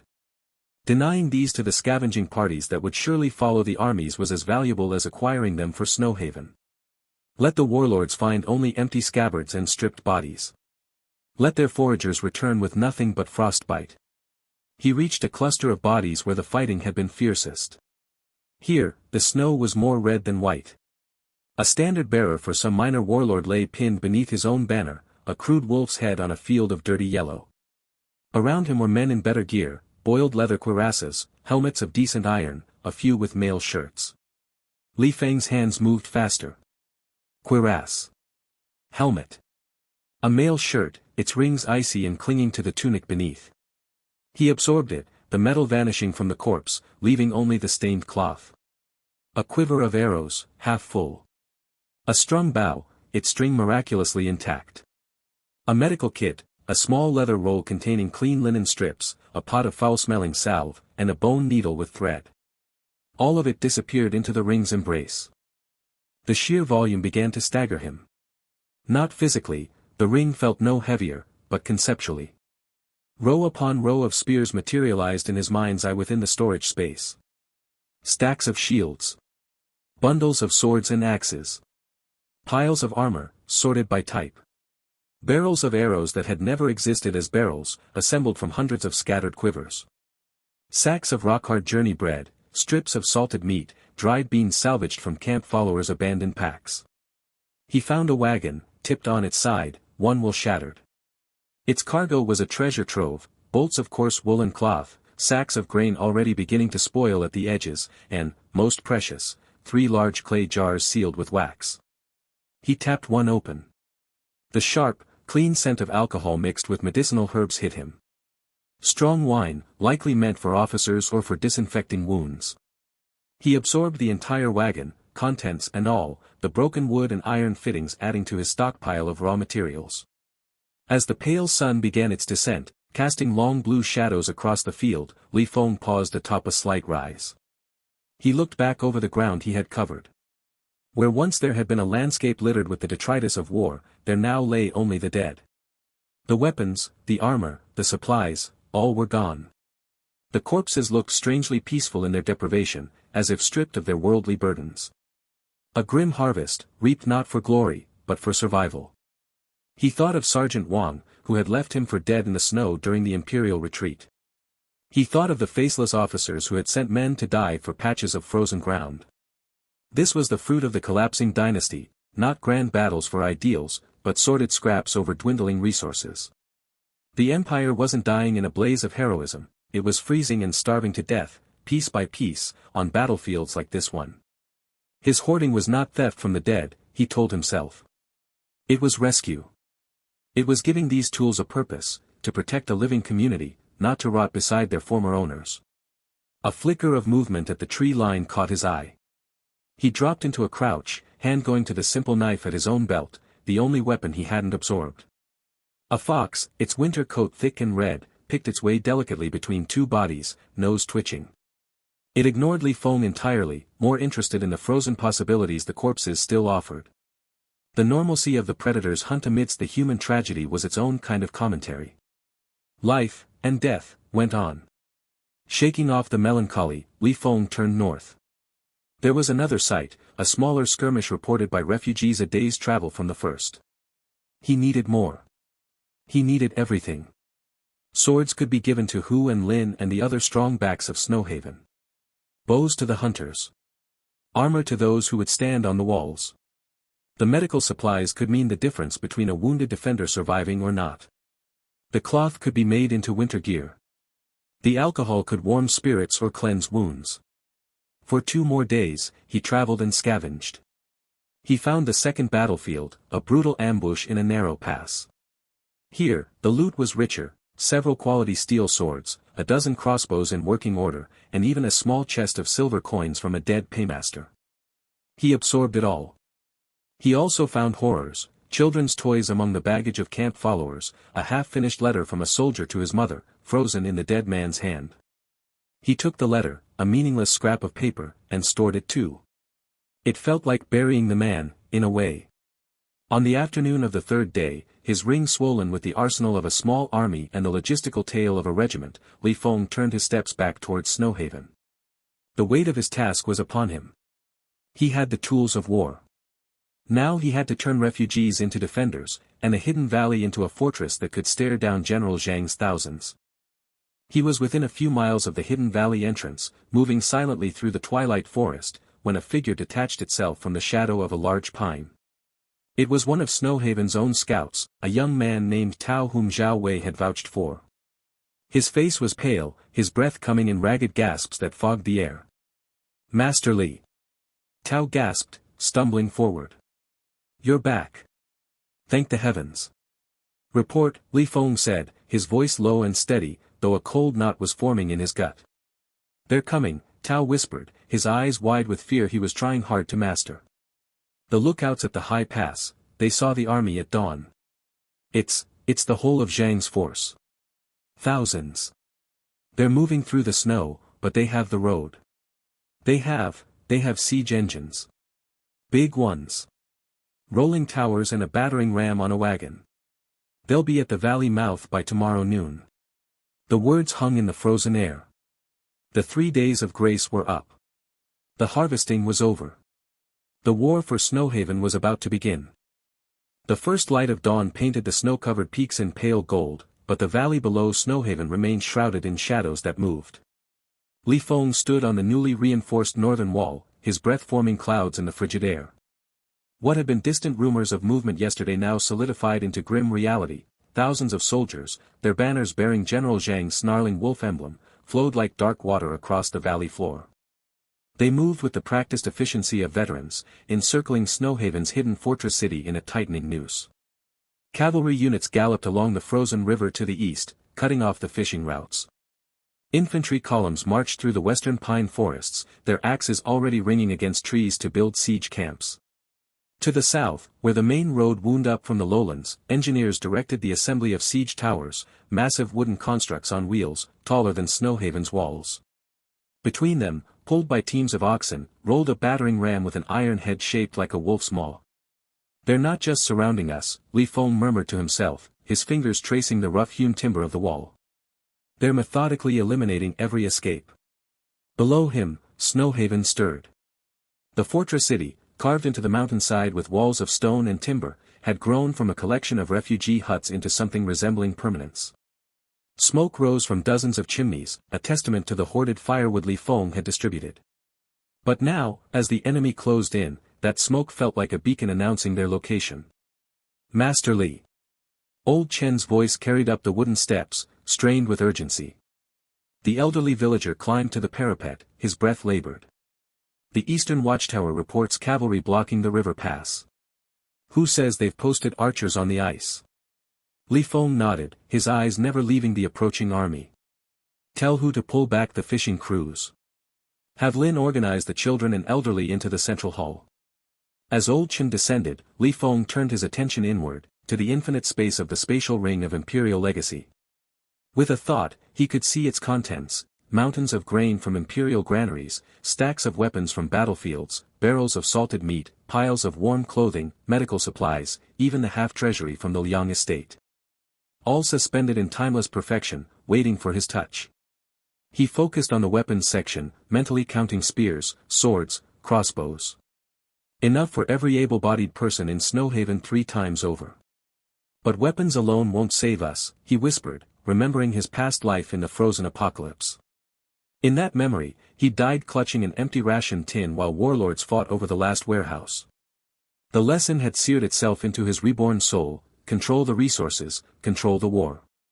Down in the courtyard, Zhao Wei directed carpenters reinforcing the gates with iron bands salvaged from battlefield armor. The carpenter's wife, Li Hua, organized women carrying baskets of stones to the walls, ammunition for when arrows ran out. Everywhere, people moved with purpose but also with fear in their eyes. They'd followed Li Feng here for food and warmth, but now they faced thousands of professional soldiers. Li Feng descended to the courtyard, his boots crunching on packed snow. Zhao Wei, the gates will hold against arrows, but that battering ram. He pointed southward where the wolf-headed ram gleamed in the growing light. The carpenter wiped sweat from his brow despite the cold. We've braced them with timber from the forest, Master Li, but if they get close enough to swing. He left the thought unfinished. They won't, Li Feng said, more confidently than he felt. He raised his voice so the gathered workers could hear. Everyone to the walls. Bring every bucket, every pot, every container that can hold water. Confusion rippled through the crowd, but they obeyed. As people scattered, Li Feng approached the central well. He placed his hand on the stone rim, focusing on the spatial ring. With a subtle mental command, he began absorbing water, not all of it, but enough to lower the level noticeably. He directed it into the ring's infinite storage, creating a reservoir of liquid that would remain at exactly this temperature, never freezing, never evaporating. What are you doing? Asked Mei, Old Chen's daughter-in-law, who'd come with a clay jar. Creating a surprise, Li Feng said without explanation. When I give the signal, everyone pours water down the walls. All at once. Understanding dawned on her face. In this cold, water would freeze almost instantly on contact. A sheet of ice would make the walls slippery, climbing impossible. But that was a temporary measure. Li Feng moved through Snowhaven like a ghost, touching stockpiles and absorbing them into the ring only to redistribute them moments later. He entered the main granary, a stone building filled with sacks of millet and rice from his earlier hoarding. With a sweep of his hand, half the sacks vanished into the ring's storage. Workers gasped, but Li Feng simply said, "They're safer where no fire can reach them." He repeated this process throughout the morning, absorbing weapons from armories, medical supplies from the infirmary, even firewood from storage sheds. Each time, he left enough visible to maintain morale, but the bulk disappeared into his infinite hoard. The psychological effect was immediate. People saw their supplies disappear and panic began to flicker in their eyes. "Master Li, are we losing our food?" asked a young boy clutching an empty bowl. Li Feng knelt, meeting the child's eyes. He reached into his coat, and from the ring's storage, produced a steamed bun still warm from yesterday's baking. The boy's eyes widened. "The food is safer now," Li Feng said gently. "And when you're hungry, it will be here." He produced another bun, then another, handing them to nearby children. Their laughter cut through the tension. This became his method throughout the day. As Zhang's army completed its encirclement, setting up campfires that ringed Snowhaven like a necklace of orange gems, Li Feng walked the walls, distributing food directly from the ring. Steaming porridge appeared in bowls. Dried meat materialized in hands. Warm cloaks, previously absorbed, now draped over shivering shoulders. "How," whispered Lin, accepting a bowl of hot soup that hadn't existed moments before. "The Emperor's legacy protects us," Li Feng said, invoking the ring's name. He didn't explain further. Let them believe it was magic, divine favor, anything that would bolster their courage. By midday, the psychological strain became tangible. From the walls, Snowhaven's defenders could see General Zhang's army settling in for a siege. Tents multiplied like mushrooms after rain. Cookfires sent up columns of smoke, less than Snowhaven's, Li Feng noted with satisfaction. Their supply lines stretched back through snowy passes, vulnerable. His, by contrast, were infinite and immediate. "They're digging latrines," observed Tao, the scout, pointing to activity near the tree line. "They mean to stay." "Let them," Li Feng said. He climbed to the highest watchtower, where he could see the entire valley. General Zhang's command tent stood prominently in the center of the southern camp, larger than the others, with banners flapping in the bitter wind. Around it, soldiers moved with discipline, but Li Feng's sharp eyes caught details: men huddling too close to fires, arguments over positioning, the occasional glance toward Snowhaven's smoking chimneys with undisguised envy. He remembered the scout he'd given dried meat to in Chapter 6. That small act of psychological warfare had borne fruit. Zhang was here, committing his entire army, driven by greed and anger at the defiance. But greed made commanders impatient. Anger made them reckless. Back in the courtyard, Li Feng gathered his key people: Old Chen, Hu, Lin, Zhao Wei, Li Hua, and Tao. Lady Liang stood slightly apart, her noble garments looking out of place among practical winter gear, but her eyes were sharp. "They'll test us first," Li Feng said. "Probing attacks to find weaknesses. We must show no weakness." "Our walls are strong," Zhao Wei said, "but they have siege towers taller than them." "Then we make the walls taller," Li Feng replied. From the ring's storage, he began producing materials: planks of wood from the Liang estate's hidden treasury, ropes from battlefield supplies, even metal brackets from armor he'd melted down.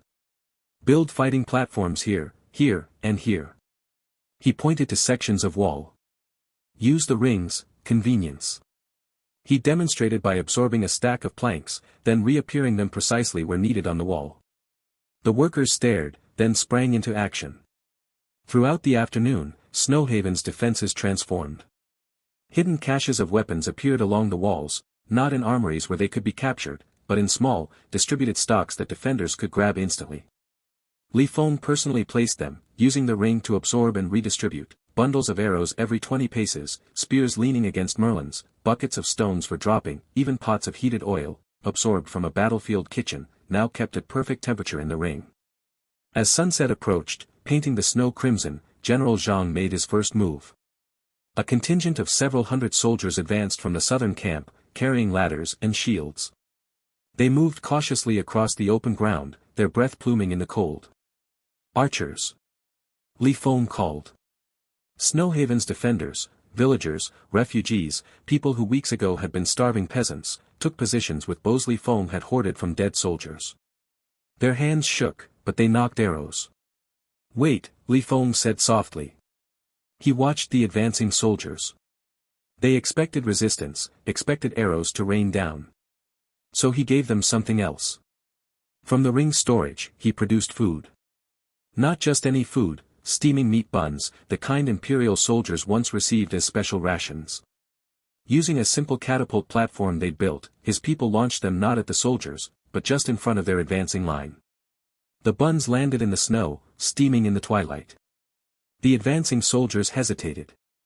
One, younger than the others, broke formation to grab a bun. His sergeant shouted, but the damage was done. Discipline frayed as hungry men saw food literally thrown at their feet while they prepared to attack a fortress that clearly had plenty. "Now the water," Li Feng said. All along the walls, people poured buckets and pots of water down the stone and timber. It flowed, then almost instantly froze in the deepening cold, coating the walls in a sheath of ice that glittered in the fading light. The soldiers with ladders stared upward at the suddenly slick surface. Zhang's commanders blew horns, and the probing attack withdrew, but the message had been sent: Snowhaven would not be easily starved, and its walls would not be easily scaled. Darkness fell, and with it came biting cold. In Snowhaven, Feng ordered extra firewood distributed, again produced instantly from his infinite hoard. He moved among the people, handing out warm blankets, checking on the elderly in the central hall where a huge fire roared. Children slept peacefully, bellies full. Outside, General Zhang's campfires seemed meager by comparison. But the respite was brief. Near midnight, Tao shook Feng awake in the small room he used as quarters. Masterly, movement in the southern camp. Feng rushed to the wall. Under moonlight bright on snow, he saw General Zhang's engineers preparing catapults. Not the siege towers, those would come later, but smaller, mobile ones being dragged into position just outside arrow range.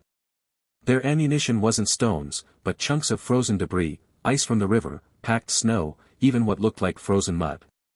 They mean to batter us without risking their men, Feng muttered. Will our walls hold? Tao asked, his voice tight. Before Feng could answer, the first catapult launched. A massive chunk of river ice, blue-white in the moonlight, arced through the air. Time seemed to slow as it spun end over end, growing larger against the starry sky. Snowhaven's defenders ducked behind Merlin's. The impact shook the entire northern wall.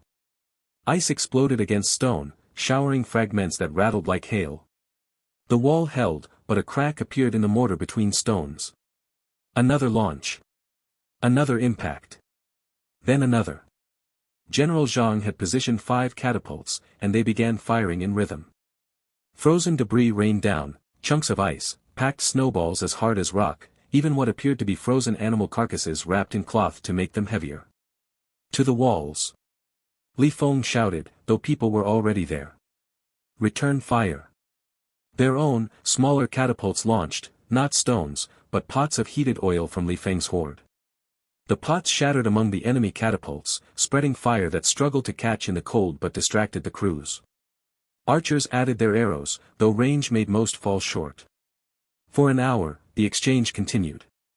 Feng moved along the wall, using the ring to instantly replenish ammunition, to produce bandages for the few injured by flying ice fragments, to hand out warm tea that steadied shaking hands.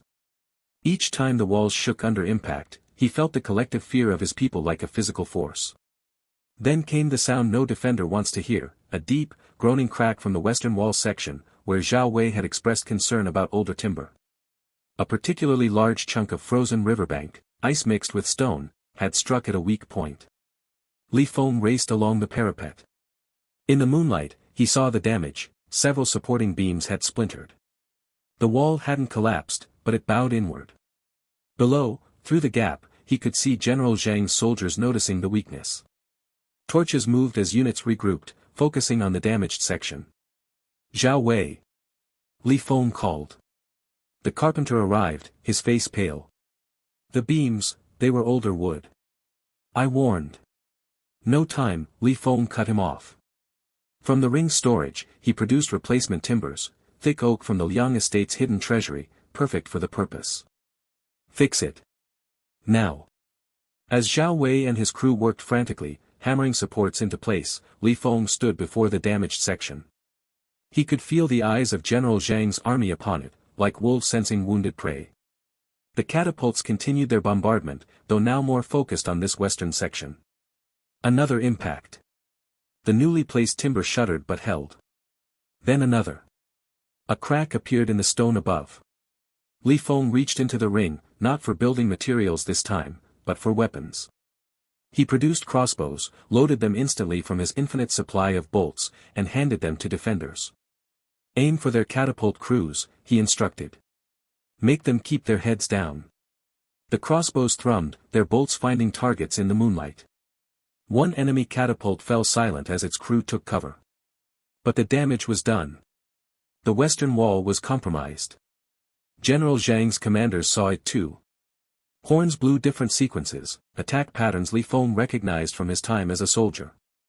Infantry began forming up, shields locked, advancing toward the weak point. Behind them, the battering ram began its slow roll forward, the iron wolf's maw gleaming. Feng watched, his mind racing. The infinite storage gave him resources, but walls could still break. People could still die. The first true assault was coming, and it would hit where they were weakest. He glanced at his people, villagers turned defenders, their faces set with determination but also with fear. They looked to him, the man who produced food from nothing, warmth from air, weapons from emptiness. The battering ram drew closer, its progress steady despite the rough ground. Behind it, hundreds of soldiers advanced, their shouts beginning to echo in the cold night air.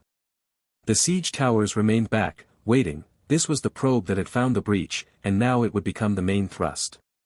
Feng took a deep breath, the air so cold it burned his lungs. He touched the spatial ring on his finger, feeling its connection to infinite hoarded wealth. Grain for armies, gold for kingdoms, weapons for conquests, all meaningless if this wall fell tonight. He watched the battering ram approach, watched the damaged section of wall groan under the relentless catapult fire, and knew the true test had arrived. The battering ram slammed against the weakened western wall with a deafening crunch of splintering timber and ice. Feng watched from the parapet above, his breath forming clouds in the frigid air. Below, General Zhang's infantry surged forward, their faces grim beneath helmets crusted with frost. They pushed the massive log with desperate strength, driven by hunger and their commander's wrath. But Snowhaven's defenders had prepared. As the ram struck again, Hu and Lin poured boiling water from hidden cauldrons along the wall. The scalding liquid cascaded down, meeting the frozen ground and soldiers alike. Screams cut through the winter silence as men stumbled back, their leather armor steaming. The ram's operators abandoned their post, clutching burned hands and faces.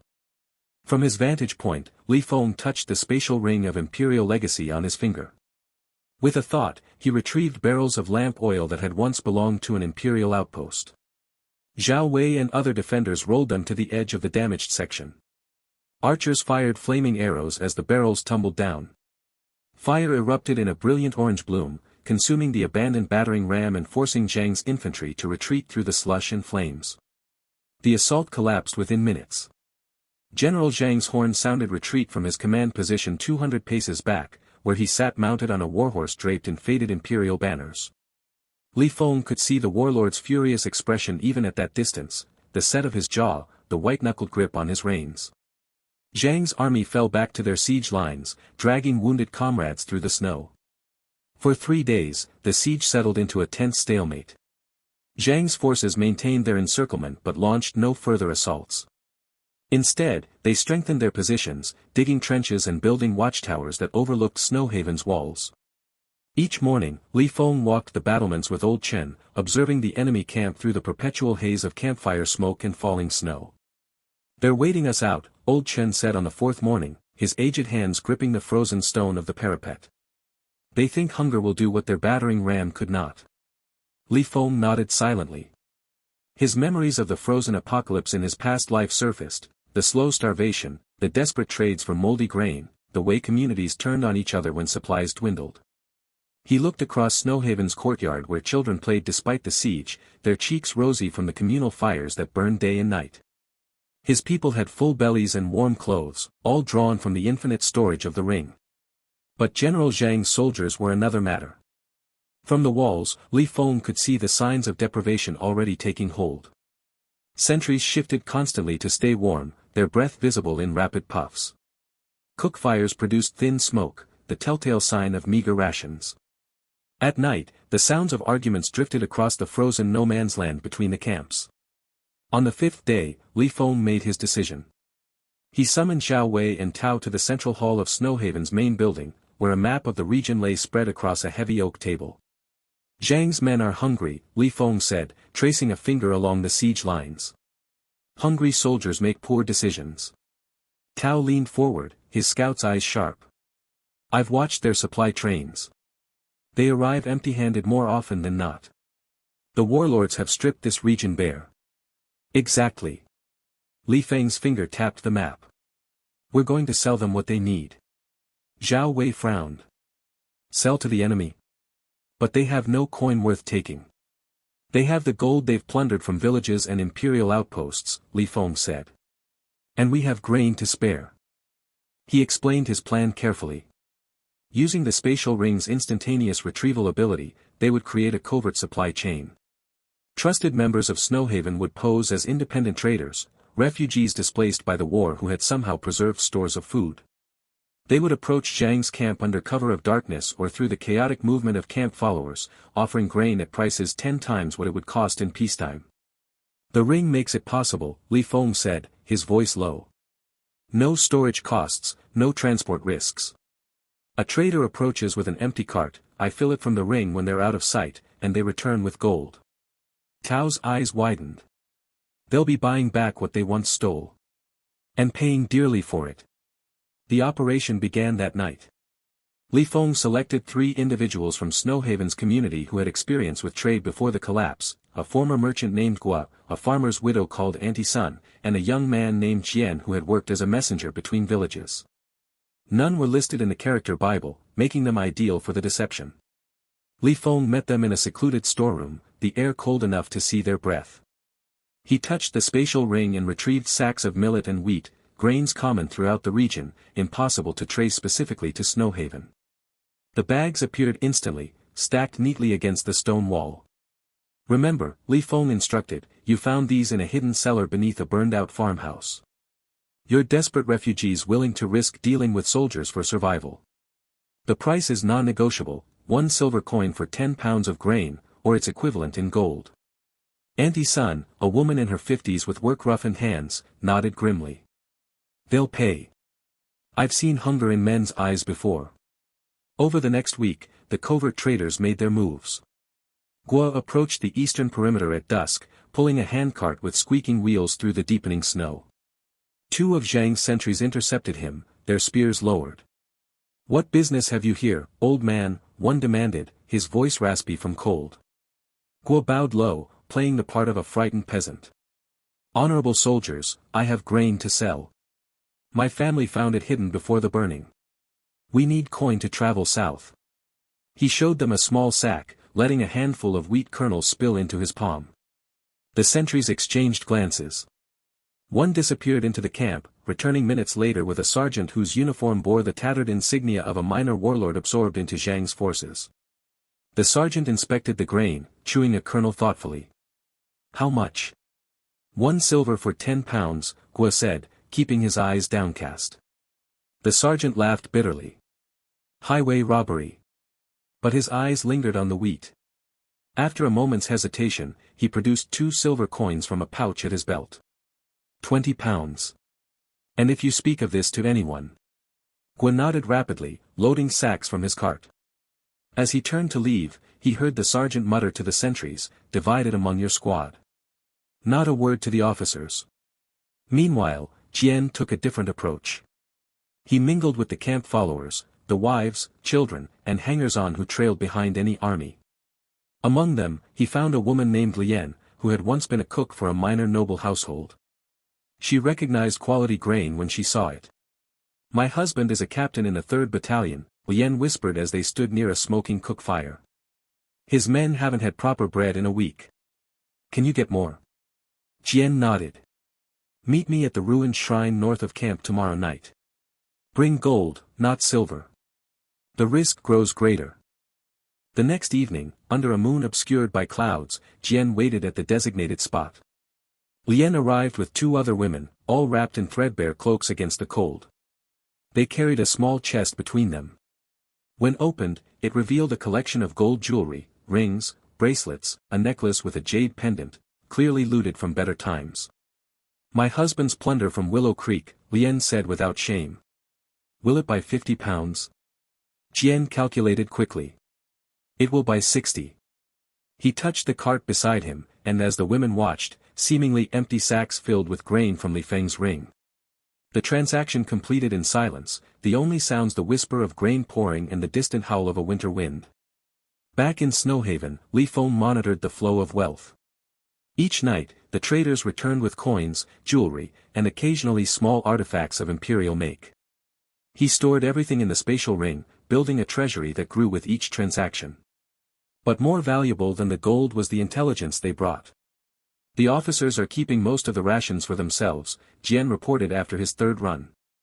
The common soldiers get thin gruel. They're trading their personal plunder for our grain just to have something solid in their bellies.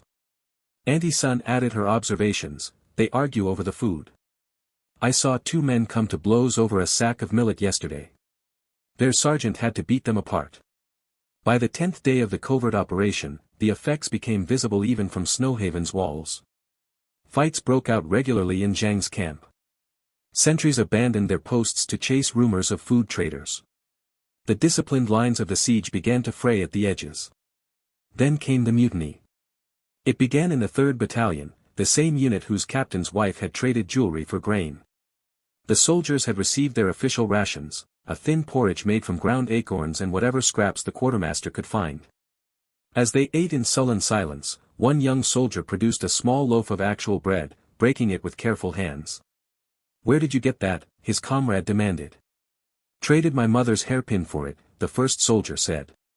"From a trader at the northern edge. With what we've plundered, we buy back what should be ours by right," another shouted, standing up. "While our officers feast." The rumor spread through the battalion like wildfire. Their own commanders were hoarding proper food, forcing the men to trade their hard-won loot for basic sustenance. By nightfall, 200 soldiers had gathered outside their captain's tent, demanding better rations or a share of the plunder to buy their own. The captain emerged, a man named Deng with the weary eyes of someone who has seen too many winters of war. "There is no hoard," he shouted at the mutineers. "The granaries are empty. The warlords have stripped this land bare." But his words fell on deaf ears. The soldiers had seen bread in their comrade's hand, proof that food existed if one had the means to buy it. From Snowhaven's highest tower, Feng watched the commotion through a spyglass. Fires burned brighter in that section of camp, and the sounds of shouting carried clearly across the frozen distance. He felt no triumph, only the cold calculation of his strategy unfolding. This was the psychological warfare he remembered from his past life, not with swords, but with scarcity and perception. The next morning, a lone figure approached Snowhaven's gates under a flag of truce. He wore the uniform of a Zhang lieutenant, but his helmet was missing, and he carried no weapon. The sentries brought him to Feng in the central hall. The lieutenant was a man in his 30s, with the lean hardness of a career soldier. His name, he said, was Kong. He stood before Feng not with defiance, but with the exhausted posture of someone who has reached his limit. "I will not mince words," Kong said, his voice rough. "My men are starving. The mutiny last night was just the beginning. General Zhang's own granaries are nearly empty, your hoarding across the region has seen to that." Feng remained seated, his expression neutral. "And why tell me this?" "Because I watched you distribute food to your people when our scouts first came," Kong said. "I saw you sell a single bag of grain for copper coins as a lesson. You understand that hunger is a weapon, but you're not cruel with it." He took a deep breath. "My battalion will defect. We will swear loyalty to Snowhaven in exchange for food and shelter." Before Feng could respond, Kong added the final piece of intelligence, his words dropping like stones in the silent hall: "Zhang is bankrupt. The gold he's collected from plunder has been spent trying to feed his army. What little remains goes to his personal guard. The rest of U.S." He gestured vaguely toward the camp. "We're living on what we can trade our personal loot for. And now even that is running out." Feng studied the lieutenant's face, searching for deception. He found only the raw truth of desperation. The spatial ring on his finger seemed to pulse with potential, endless grain meeting finite gold, an equation that could topple armies. "Your men may approach the eastern gate at dusk," Feng said finally. "They will be searched and disarmed. If they swear the oath, they will eat." As Kong bowed and turned to leave, Feng's mind raced ahead. Zhang's bankruptcy was complete. The warlord had gambled everything on starving out Snowhaven, not realizing that Feng controlled not just food, but the very economy of scarcity. The siege would continue, Zhang's pride would demand it, but now the real battle would be fought in the shadows of supply lines and whispered deals. And somewhere out there, greater threats loomed, Imperial remnants with their own hordes, other warlords watching Zhang's failure, the endless winter that showed no signs of relenting. But for now, in the frozen heart of the collapsing empire, a deserter with a ring and a memory of apocalypse had turned the tables. The morning dawned brittle and cold over Snowhaven, with frost clinging to the reinforced timber walls like silver lace. Feng stood on the battlements, his breath misting in the air as he watched the besieging army below. General Zhang's camp, once a sprawling sea of tents and banners, now looked ragged, fires burned low, and the movements of soldiers were sluggish with hunger. 3 days had passed since Lieutenant Kang's defection, and the mutiny Kang had warned of was simmering just beneath the surface. Tao approached, his face grim beneath a fur-lined hood. "They've sent a messenger under a white flag, my lord. General Zhang requests a truce to negotiate." Li Feng's fingers brushed the cool metal of the spatial ring on his hand. He'd expected this desperation. Zhang's army was starving, their morale crumbling faster than the frozen earth. The black market operation had siphoned off what little wealth remained among the soldiers, and now the warlord himself was grasping at straws. "Bring the messenger to the gatehouse," Li Feng said, his voice calm. "We'll meet in the central hall. Have Old Chen prepare a display." As he descended from the walls, Li Feng's mind raced with the memories of his past life, the frozen apocalypse where he'd learned that control wasn't about force, but about resources. Here, in this collapsing empire, that lesson was proving truer than ever. The ring on his finger hummed with potential, its infinite storage holding not just grain and weapons, but the very leverage to break a warlord. In the central hall of Snowhaven, a long table had been set up.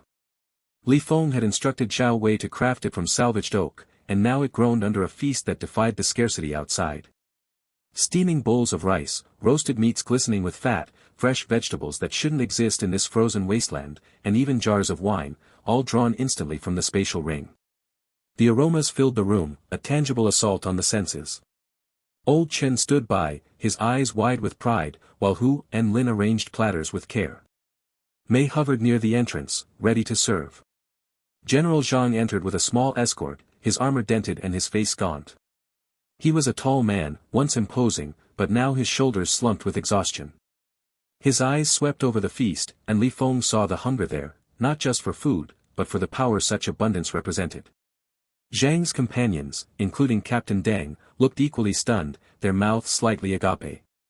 "You live well behind these walls," Zhang said, his voice rough. He didn't sit, standing stiffly as if to assert some remnant of authority. Li Feng gestured to the table. "Please, join me. A truce should be discussed with full stomachs." He took a seat, deliberately casual, and picked up a piece of roasted pork. The meat was tender, flavored with herbs from hoarded Imperial supplies. As Zhang and his men reluctantly sat, Li Feng watched their reactions, the way Captain Deng's hands trembled as he reached for a bowl, the subtle glance Zhang exchanged with his lieutenant. This wasn't just a meal, it was a demonstration. Every bite screamed of resources they lacked, of a fortress unbreakable by starvation. For a while, the only sounds were the clatter of utensils and the low crackle of the hearth fire. Li Feng ate slowly, savoring the warmth spreading through him. He thought of the battlefields he'd scavenged, the Imperial granaries he'd emptied, all now condensed into this moment. When the plates were half cleared, Zhang finally spoke, wiping his mouth with a sleeve. "Your terms," he said bluntly. "My army cannot hold much longer. But I will not withdraw empty-handed." Li Feng set down his chopsticks. The ring felt warm against his skin. "I propose a trade. You need supplies to maintain your siege, or to retreat with some dignity. I have them." He paused, letting the words hang in the air. "Specifically, I have the very supplies your army lost in recent battles. Weapons, armor, grain, all hoarded from the fields where your men fell." Zhang's eyes narrowed. "How? Does it matter?" Li Feng replied, his tone even. "I can return them to you. For a price." He detailed the offer: swords and spears from the scavenged battlefields, identified by Imperial markings Zhang would recognize, barrels of grain stamped with warlord seals, even medical supplies taken from dead soldiers. All would be sold back at rates 10 times their worth in gold or jewelry. The spatial ring allowed instant transfer. Li Feng could produce them on the spot, with no visible cost or delay. As he spoke, he saw the calculation in Zhang's face. The warlord was trapped. Without these supplies, his army would dissolve into mutiny within days. With them, he might regroup, but at a crippling financial loss. Captain Deng leaned forward, his voice low. "General, we have little left. The soldiers have traded their plunder for food in the black market. Our coffers are nearly empty." Zhang's jaw tightened. He looked at the feast remnants, then at Li Feng's composed expression. "You would sell me my own plunder?" "I'm offering a solution," Li Feng said. "A way to save your army from collapse. Think of it as logistical redistribution. The negotiation stretched through the afternoon, with Zhang haggling over prices while Li Feng remained unmoved. Each reduction was minor, a theatrical concession that changed little. Finally, as shadows lengthened across the hall, Zhang agreed. The deal was struck. A vast cache of weapons and grain would be transferred immediately, in exchange for the remaining gold and jewels from Zhang's personal treasury, plus pledges from his officers. Li Feng rose and walked to a cleared space near the wall. He touched the spatial ring, focusing on the hoarded items. With a subtle shimmer in the air, piles of equipment appeared, stacked spears, bundles of swords, sacks of grain that spilled onto the floor. The transfer was instantaneous, silent except for the thud of weight settling. Zhang's men stared, some making warding signs against spirits. Li Feng ignored them, his mind already on the next move. This wealth would flow into Snowhaven's coffers, further strengthening his position, while Zhang's army would be bled dry. As Zhang's soldiers began carting the supplies away, the warlord turned to leave, his posture defeated. "This is not over," he muttered, but the threat lacked heat.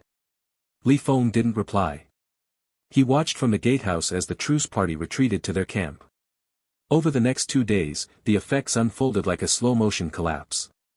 In Zhang's camp, the infusion of supplies temporarily staved off starvation, but the cost had been devastating. Soldiers who had hoped for pay found only promises, and the wealth that had once fueled their loyalty was now locked in Snowhaven's vaults.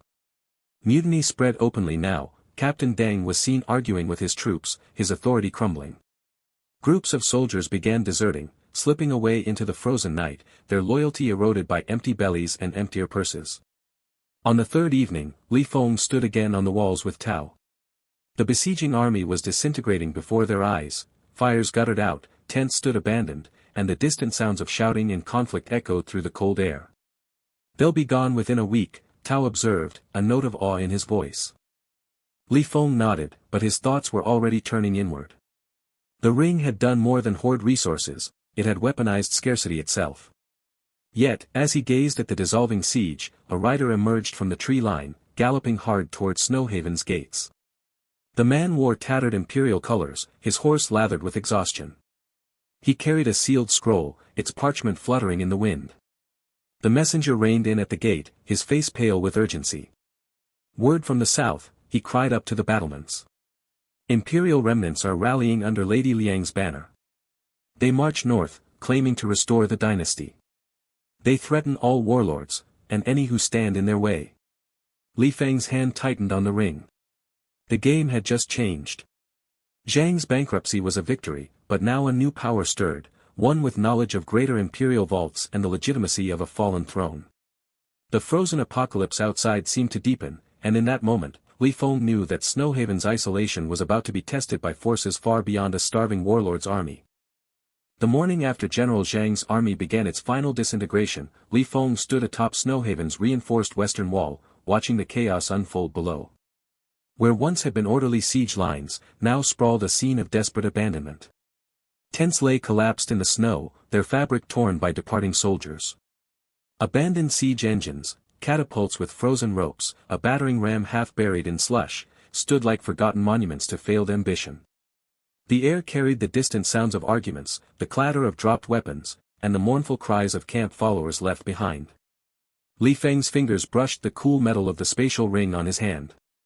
In his mind's eye, he could see its contents: mountains of grain from Imperial granaries, stacks of gold bars from noble treasuries, weapons salvaged from battlefields, all preserved in perfect stillness.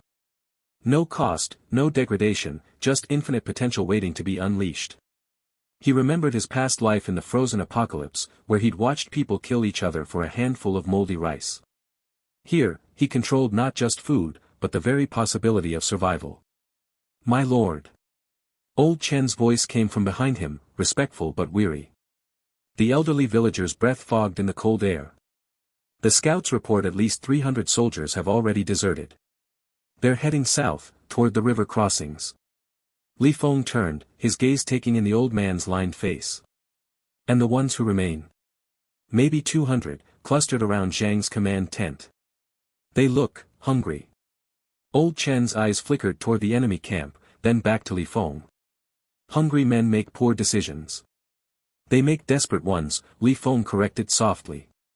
He looked past Old Chen to where Snowhaven's community was already at work. Hu and Lin were directing a team to clear debris from the wall's base, their axes flashing in the pale morning light. Mei and Li Hua organized women carrying buckets of hot water to melt the ice that had formed overnight. Zhao Wei inspected the repaired section of the western wall, running his carpenter's hands over the new timber that Li Feng had produced from the ring just days before. Everywhere, people moved with purpose. Not the frantic energy of siege preparation, but the steady rhythm of rebuilding. Li Feng felt a strange tightness in his chest. These people trusted him because he fed them, warmed them, protected them. But trust was a fragile thing, it needed constant reinforcement. Gather the council, Li Feng said. The Great Hall, 1 hour. As Old Chen nodded and moved away, Li Feng descended the wall's interior stairs, his boots crunching on packed snow. The fortress city hummed around him. Children chased each other through cleared pathways, their laughter sharp against the winter silence. Smoke rose from dozens of chimneys, not the thin wisps of meager fires, but thick columns from well-fed hearths. He passed the communal kitchens where the scent of baking bread and simmering stew made his stomach growl despite the breakfast he'd eaten. In the great hall, the council assembled around the massive oak table Li Feng had retrieved from some forgotten noble estate. Old Chen represented the original Frost Hollow villagers. Zhao Wei spoke for the craftsmen. Gua, the former merchant, sat with a ledger before him, his fingers stained with ink. Auntie Sun and Jian, the other covert traders from the black market operation, looked both exhausted and exhilarated. Lieutenant Kong, the defector, stood awkwardly near the door until Li Feng gestured him to a seat. Zhang's siege is broken, Li Feng began without preamble. He placed both hands on the table, the ring catching the firelight. But broken things can be reassembled. We need to make sure they stay broken. Guo leaned forward, his merchant's instincts sharp. The soldiers who deserted, they'll spread word. About Snowhaven. About abundance. Exactly. Li Feng's gaze swept the room. Hungry men talk. Desperate men listen. We need to give them something better to talk about. For the next hour, they planned. Li Feng would use the ring's instantaneous retrieval to establish distribution points just beyond Snowhaven's walls, not hidden black market stalls this time, but open displays of plenty. Piles of grain sacks. Stacks of firewood. Barrels of salted meat. All freely available to anyone who swore loyalty to Snowhaven and agreed to follow its laws. Freely? Zhao Wei asked, his carpenter's practicality showing. No payment? Loyalty is payment enough, Li Feng said. And labor. We need more hands to expand the walls, dig deeper wells, clear more land for spring planting. Auntie Sun, who had spent weeks risking her life trading grain to Zhang's soldiers, looked troubled. What about those who take and run? Let them, Li Feng said. Every mouth we feed becomes a messenger. Every warm body becomes proof that Snowhaven is different. He remembered his own desertion, left for dead by Sergeant Wang and the retreating Imperial unit. The cold seeping into his bones. The certainty of death. Then the ring, and the realization that true power wasn't in commanding armies, but in controlling what armies needed to survive. Over the next 3 days, Li Feng implemented the plan with meticulous care. He chose a sheltered clearing half a li from Snowhaven's main gate, protected by natural rock formations but visible from the main southern road. With a touch, he summoned 50 sacks of millet from the ring, stacking them in neat rows. Another touch produced 20 cords of dry firewood. A third brought forth cooking pots, blankets, and simple tools. He didn't do it all at once, that would have been too miraculous, too frightening. Instead, he worked through the day, with Hu and Lin helping position the supplies, making it look like hard labor rather than mystical conjuring.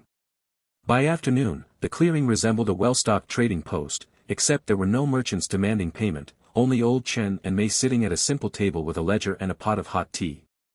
The first arrivals came cautiously, a dozen deserters from Zhang's army, their uniforms torn, their faces gaunt with hunger. They approached with weapons drawn, eyes darting between the supplies and the armed Snowhaven guards positioned discreetly in the trees. Food, their leader asked, a young man with a bandaged arm and hollow cheeks. For those who joined Snowhaven, Old Chen said calmly. Swear loyalty, register your name, and take what you need. The deserters exchanged glances. One of them, older with gray at his temples, stepped forward. "What's the catch?" "Work," Mei answered. "Help build. Help defend. Follow Master Li's laws. And if we don't? Then you walk away," Old Chen said. "But you don't take anything with you." The older deserter looked at the sacks of grain, then at his starving companions. Li Feng, watching from a concealed position, saw the moment decision crystallized in the man's eyes. It wasn't idealism or gratitude, it was simple calculation. Survival versus pride.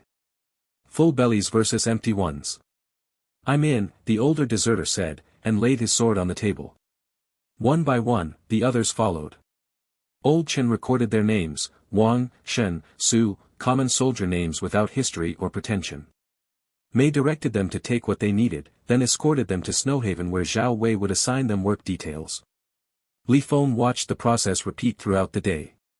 Small groups trickled in, more deserters, then refugees who had been hiding in the hills, then villagers from settlements Zhang's army had looted. By dusk, 47 new names filled Old Chen's ledger. Snowhaven's population had grown by nearly a fifth in a single day.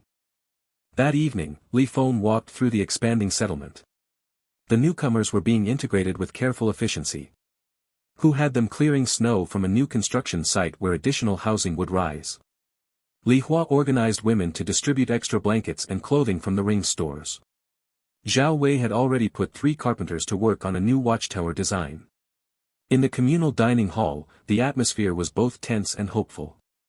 The original Snowhaven residents eyed the newcomers warily, but the shared meal, thick stew with actual meat, fresh bread, hot tea, eased suspicions.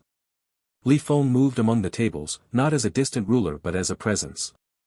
He remembered names from Old Chen's ledger, asked about skills, listened to stories of lost homes and fleeing armies.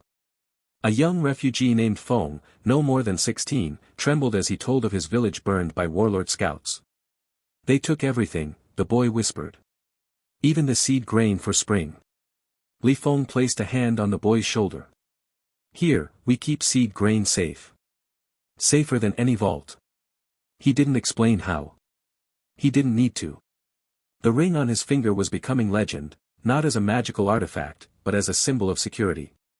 Infinite storage meant no shortages. Time-stopped preservation meant no spoilage. In a world of scarcity, these were miracles more powerful than any army. On the 3rd day, Li Feng expanded the operation. With Gua's merchant knowledge, he identified 3 nearby villages that had maintained some independence but were struggling with the winter. Frost Hollow, where Old Chen had come from, was barely 30 li to the east. Pine Ridge and Stone Creek were similar distances to north and west. "They have things we need," Gua explained, spreading a rough map on the table. "Frost Hollow has skilled tanners. Pine Ridge has clay deposits for pottery. Stone Creek has a functioning smithy. And what do they lack?" Li Feng asked. "Everything else," Gua said bluntly. "Food, mostly. Firewood. Medicine."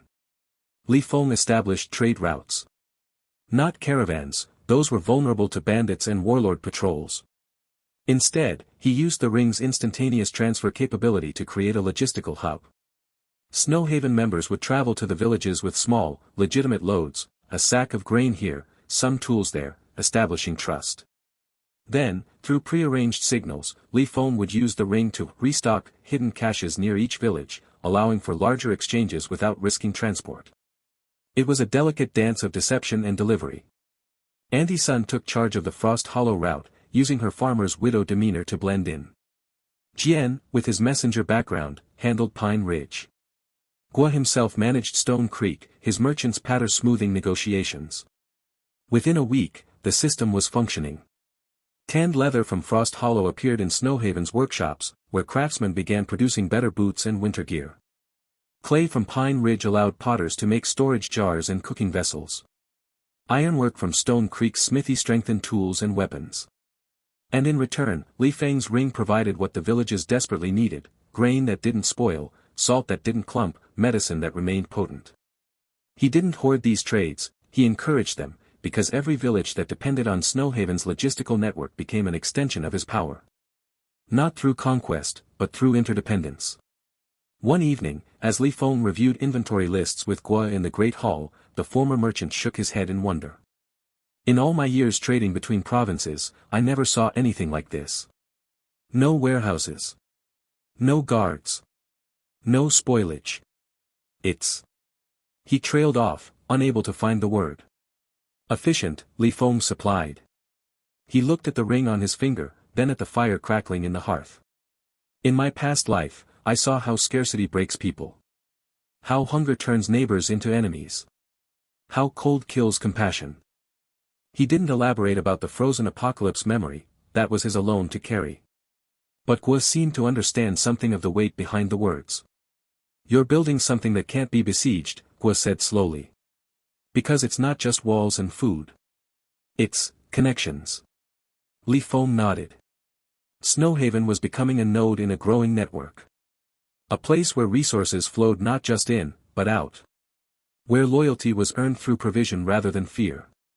Where his rise from deserter to kingpin wasn't just about personal power, but about creating a system that could withstand the Empire's collapse. Yet even as Snowhaven solidified, Li Feng felt the pressure of greater threats. Lady Liang and the Imperial remnants were rallying somewhere to the south. Other warlords, hearing of Zhang's humiliation, would be calculating whether Snowhaven was a threat or an opportunity. The frozen apocalypse in his memories whispered that survival was never permanent, only a temporary state between disasters. On the 8th day after Zhang's siege collapsed, Tao, Snowhaven's chief scout, returned from a week-long patrol. The man's face was grim beneath its coating of road dust and frozen breath. Zhang's on the move, Tao reported in the Great Hall, accepting a mug of hot tea with numb fingers. Not with his army, what's left of it? Just a personal guard, maybe 50 men. They're heading southwest at speed. Toward Black Mountain Pass, Lieutenant Kong said immediately. The defector had proven his value with detailed knowledge of regional geography and warlord alliances. That's General Wu's territory. They've been rivals for years, but... He hesitated. But humiliation makes strange allies, Li Feng finished. He stared into the fire, thinking. Zhang, broke and defeated, would be desperate. Desperate men offered concessions they'd never normally consider. And General Wu, who controlled the rich mining districts around Black Mountain, had the resources Zhang lacked. There's more, Tao said, his voice dropping. I got close enough to hear Zhang addressing his remaining captains before they rode out. He was angry. Not shouting angry. Cold angry. The scout met Li Feng's eyes. He swore an oath. Said he'd return with an army that would make Snowhaven's walls look like child's toys. Said he'd burn every building, salt every field, and hang you from your own gate. Silence filled the hall. The fire crackled. Somewhere outside, a child laughed, unaware of the threat taking shape in the winter hills. Li Feng's fingers brushed the ring. Infinite storage. Time-stopped preservation. All the grain, gold, and weapons he could ever need. But some things couldn't be hoarded. Some threats couldn't be outlasted through logistical genius alone. Zhang's voice echoed in his memory from their negotiation feast, you think you've won? You've only bought time. Perhaps the warlord was right. Perhaps every victory simply revealed the next battle. Perhaps the true test wasn't surviving the siege, but preparing for what came after. Li Feng looked at the faces around the table, Old Chen's weary wisdom, Xiao Wei's practical determination, was calculating intelligence, Tao's scout's alertness. These were his people now. This fortress city, this growing network of villages, this bastion against the frozen chaos, this was what he had built from nothing. And he would defend it. Not just with hoarded resources, but with the loyalty those resources had purchased. Not just with walls, but with the connections that made those walls meaningful. Double the patrols, Li Feng said quietly. Expand the watchtowers. And send word to our trading partners, any information about warlord movements, any rumors of alliances, gets priority. As the council dispersed to carry out orders, Li Feng remained by the fire. The ring felt heavy on his finger. Not with the weight of its contents, but with the weight of what it represented, responsibility. Somewhere to the southwest, a humiliated warlord was riding toward a rival, offering who knew what concessions in exchange for vengeance. And Snowhaven, secure for now, waited in the gathering dark. The morning dawned with a brittle cold that seemed to freeze the very air. Li Feng stood on Snowhaven's reinforced eastern wall, his breath forming pale clouds that vanished into the grey light. Below, the last remnants of General Zhang's army, perhaps 200 men, their faces gaunt with hunger and desperation, arrayed themselves in ragged formation. They carried weapons that looked more like tools for scavenging than instruments of war, rusted swords, makeshift spears, shields patched with leather scraps. Their eyes held none of the fire of conquest, only the hollow glint of men pushed to their final limit. Li Feng's fingers brushed the cool metal of the spatial ring on his hand. In his mind's eye, he could see its contents with perfect clarity, mountains of grain from Imperial granaries, stacks of gold bars from noble treasuries, weapons salvaged from a dozen battlefields, all suspended in timeless stillness. He remembered the frozen apocalypse of his past life, the slow death by starvation and cold. That memory had taught him one truth: control the resources, and you control the fate of armies. They're forming up for a charge, old Chen said from beside him, his voice raspy with age but steady. The elderly villager had insisted on joining the defenders, his gnarled hands gripping a bow Li Feng had provided from the ring stores. Li Feng nodded. He could see General Zhang at the front, a bulky figure in battered armor, shouting orders that carried faintly on the wind. Zhang's face was a mask of fury and humiliation. This attack wasn't about strategy, it was about pride. A warlord who had commanded thousands, now reduced to leading a starving remnant against walls he couldn't breach. Prepare the defenses, Li Feng said quietly. Along the wall, Snowhaven's people moved with purpose. Hu and Lin positioned themselves at the gatehouse, their muscles tense. Zhao Wei checked the mechanisms of the newly installed ballistae, weapons Li Feng had retrieved from an Imperial armory weeks ago. Mei and Li Hua distributed bundles of arrows, their movements efficient despite the tension. These weren't soldiers by trade, but farmers, carpenters, refugees who had found shelter behind these walls. They fought for warmth and full bellies, for the community Li Feng had built from hoarded grain and salvaged timber. Li Feng closed his eyes for a moment, reaching into the ring. He didn't just see the weapons, he felt their weight, their balance. Swords from the Imperial Guard, their edges still sharp despite years in storage. Crossbows from a warlord's cache, their mechanisms oiled and ready. Armor plates that had once protected noble cavalry. He selected carefully, matching weapons to defenders. For old Chen, a light recurve bow with a quiver of arrows fletched with goose feathers. For Hu, a heavy axe with a haft of polished ash. For the gate defenders, round shields reinforced with iron bands. With a thought, he released them.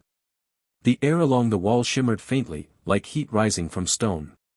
Then weapons appeared, leaning against the parapets or resting at defenders' feet. No flash of light, no dramatic sound, just instantaneous materialization from infinite storage to cold reality. A collective gasp rippled through Snowhaven's people, followed by awed murmurs. They had seen Li Feng's miracles before, the sudden appearance of grain sacks, the instant transfer of supplies to trade caravans, but never on this scale, never with such martial purpose. Take what you need, Li Feng said, his voice carrying clearly in the frozen air. But remember, we don't fight to kill. We fight to survive. Below, Zhang gave the signal. A ragged horn blast echoed across the snow-dusted field. The 200 men began their charge, their boots crunching through frozen crust. They moved slowly at first, hampered by malnutrition and the cold, then broke into a stumbling run. Their war cries sounded more like pleas than threats. Li Feng didn't give the order to fire. Instead, he nodded to Tao, who stood ready with a bullhorn fashioned from scrap metal. The scout raised it to his lips, his voice booming across the distance. Men of Zhang's army. Lay down your weapons.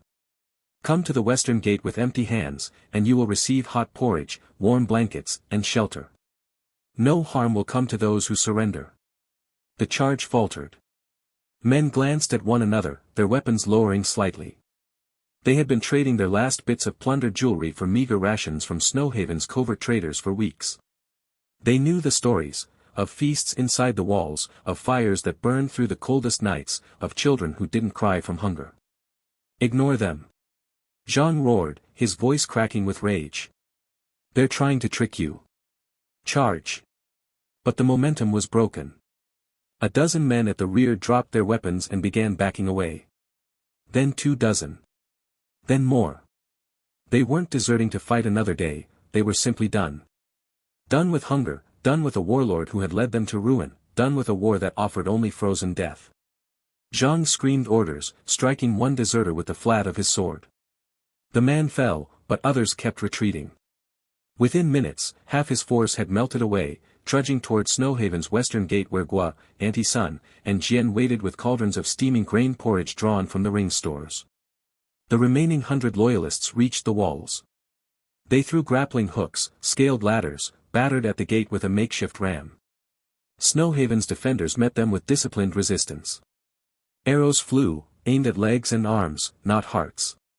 Rocks dropped from the parapet struck shoulders, not heads. When a man managed to crest the wall, Hu or Lin would disarm him with practiced moves, then shove him back down into the soft snow below. Li Feng watched it all from his position, his hand never leaving the ring. When defenders' quivers ran low, fresh bundles of arrows appeared at their feet. When a section of wall took too many hits, stacks of timber and bags of mortar materialized for immediate repairs. When the gate shuddered under the ram's impact, Li Feng retrieved iron reinforcements from an Imperial smithy stockpile and had them instantly installed by Zhao Wei's team. It wasn't a battle, it was a demonstration. Snowhaven didn't just withstand the assault, it regenerated as it fought. Cracks in stone were filled before they could spread. Broken weapons were replaced with better ones. And through it all, Tao's voice continued to boom from the walls, offering food and warmth to any who surrendered. By midday, only 50 men still fought. By early afternoon, 20. They were Zhang's personal guard, men bound by loyalty or fear. They fought with the desperate energy of cornered animals, but against walls that seemed to heal themselves and defenders who never ran out of arrows, their efforts were futile. Finally, Zhang stood alone before the gate. His armor was dented, his sword notched from striking stone. He looked up at Li Feng on the wall, his face a mixture of hatred and disbelief. "How," he shouted, his voice raw. "How do you have endless supplies? How do your walls repair themselves? What sorcery is this?" Li Feng descended to the courtyard, the defenders parting before him. He walked to the gate, which Hu and Lin opened just wide enough for him to step through. He stood facing Zhang across 20 paces of trampled snow. "No sorcery," Li Feng said calmly. "Just preparation. While you were plundering villages for today's meal, I was storing grain for 10,000 tomorrows. While you were extorting gold from peasants, I was emptying Imperial vaults they didn't know existed. Your mistake was thinking power comes from the sword. True power comes from the granary." Zhang lunged. It was a clumsy, exhausted attack. Li Feng didn't even draw a weapon. He simply stepped aside, and as Zhang stumbled past, Lin and Hu grabbed his arms, disarming him with practiced efficiency. The warlord struggled briefly, then went still, his breath coming in ragged gasps. "Kill me," Zhang spat. "Or I'll return with General Wu's army and burn this place to the ground." Li Feng studied the captured warlord. In his past life's memories, he had seen men like Zhang, bullies who ruled through fear until someone stronger came along. Killing him would be easy. A single thought, and a blade from the ring would appear in his hand. But that wasn't the lesson he wanted to teach. "No," Li Feng said. "You'll return to General Wu, yes. But not as a conqueror. As a messenger." He gestured, and from the ring's infinite storage, he retrieved a single sack of grain, not the coarse millet Zhang's army had been eating, but fine white rice from the Imperial palace stores. He set it at Zhang's feet. "Take this to General Wu," Li Feng said. "Tell him it's a gift from Snowhaven. Tell him I have mountains more. Tell him that any warlord who attacks me will find his granaries empty and his soldiers defecting for a bowl of porridge. But any who seek trade will find better terms than they ever dreamed." Zhang stared at the sack as if it were a poisonous serpent. "You're sparing me? After everything?" "I'm using you," Li Feng corrected gently. "Your humiliation will spread faster than any rumor I could plant. When other warlords hear how Zhang the Ruthless was defeated not by armies, but by full bellies and warm fires, they'll think twice before besieging my walls. Now go. Take your remaining men, those who still want to follow you. I'll even give you provisions for the journey." With another thought, Li Feng produced a cart loaded with travel rations, dried meat, hardtack, skins of water. Not enough to rebuild an army, but enough to reach General Wu's territory without starving. Zhang looked from the cart to the sack to Li Feng's impassive face. The fury drained from his eyes, replaced by something worse, understanding. He had been outmaneuvered not on the battlefield, but in the ledger books. Defeated not by force of arms, but by logistical genius. Without another word, he turned and walked away. His few remaining loyalists emerged from hiding places, gathered the cart and the sack, and followed their broken warlord southward. They moved like ghosts, their footsteps silent in the snow. As they disappeared into the gathering dusk, Snowhaven's gates swung fully open. The defenders descended, not to pursue, but to welcome the surrendering soldiers who had gathered at the western gate. Over 200 men, Zhang's entire force minus the few dozen loyalists, stood shivering in the cold, their weapons piled in a growing heap. Li Feng walked among them, his ring already releasing blankets, bowls, and steaming pots of food. He didn't see enemies, he saw future builders, farmers, defenders. Men who had fought for a warlord out of necessity, not loyalty. Men who would now fight for full bellies and warm beds. That night, Snowhaven celebrated. Fires burned in every hearth. The central hall, which had hosted Zhang for that tense feast days before, now overflowed with people, old defenders and new surrenders alike, all eating from the same cauldrons of stew, all drinking the same weak beer brewed from hoarded barley. Laughter echoed where tension had once hung thick. Li Feng stood apart, watching from a shadowed corner.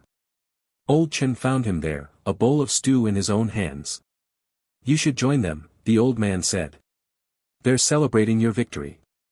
"It wasn't a victory," Li Feng said quietly. "It was an inevitability. When you control all the food, all the warmth, all the tools, battles become formalities." He looked down at the spatial ring on his finger. In the firelight, it seemed to glow with inner warmth. He thought of what it contained now, not just the wealth he had hoarded, but the plundered supplies he had sold back to Zhang, the gold paid by starving soldiers, the weapons surrendered today. The ring held the accumulated resources of a collapsing dynasty, all waiting in timeless storage.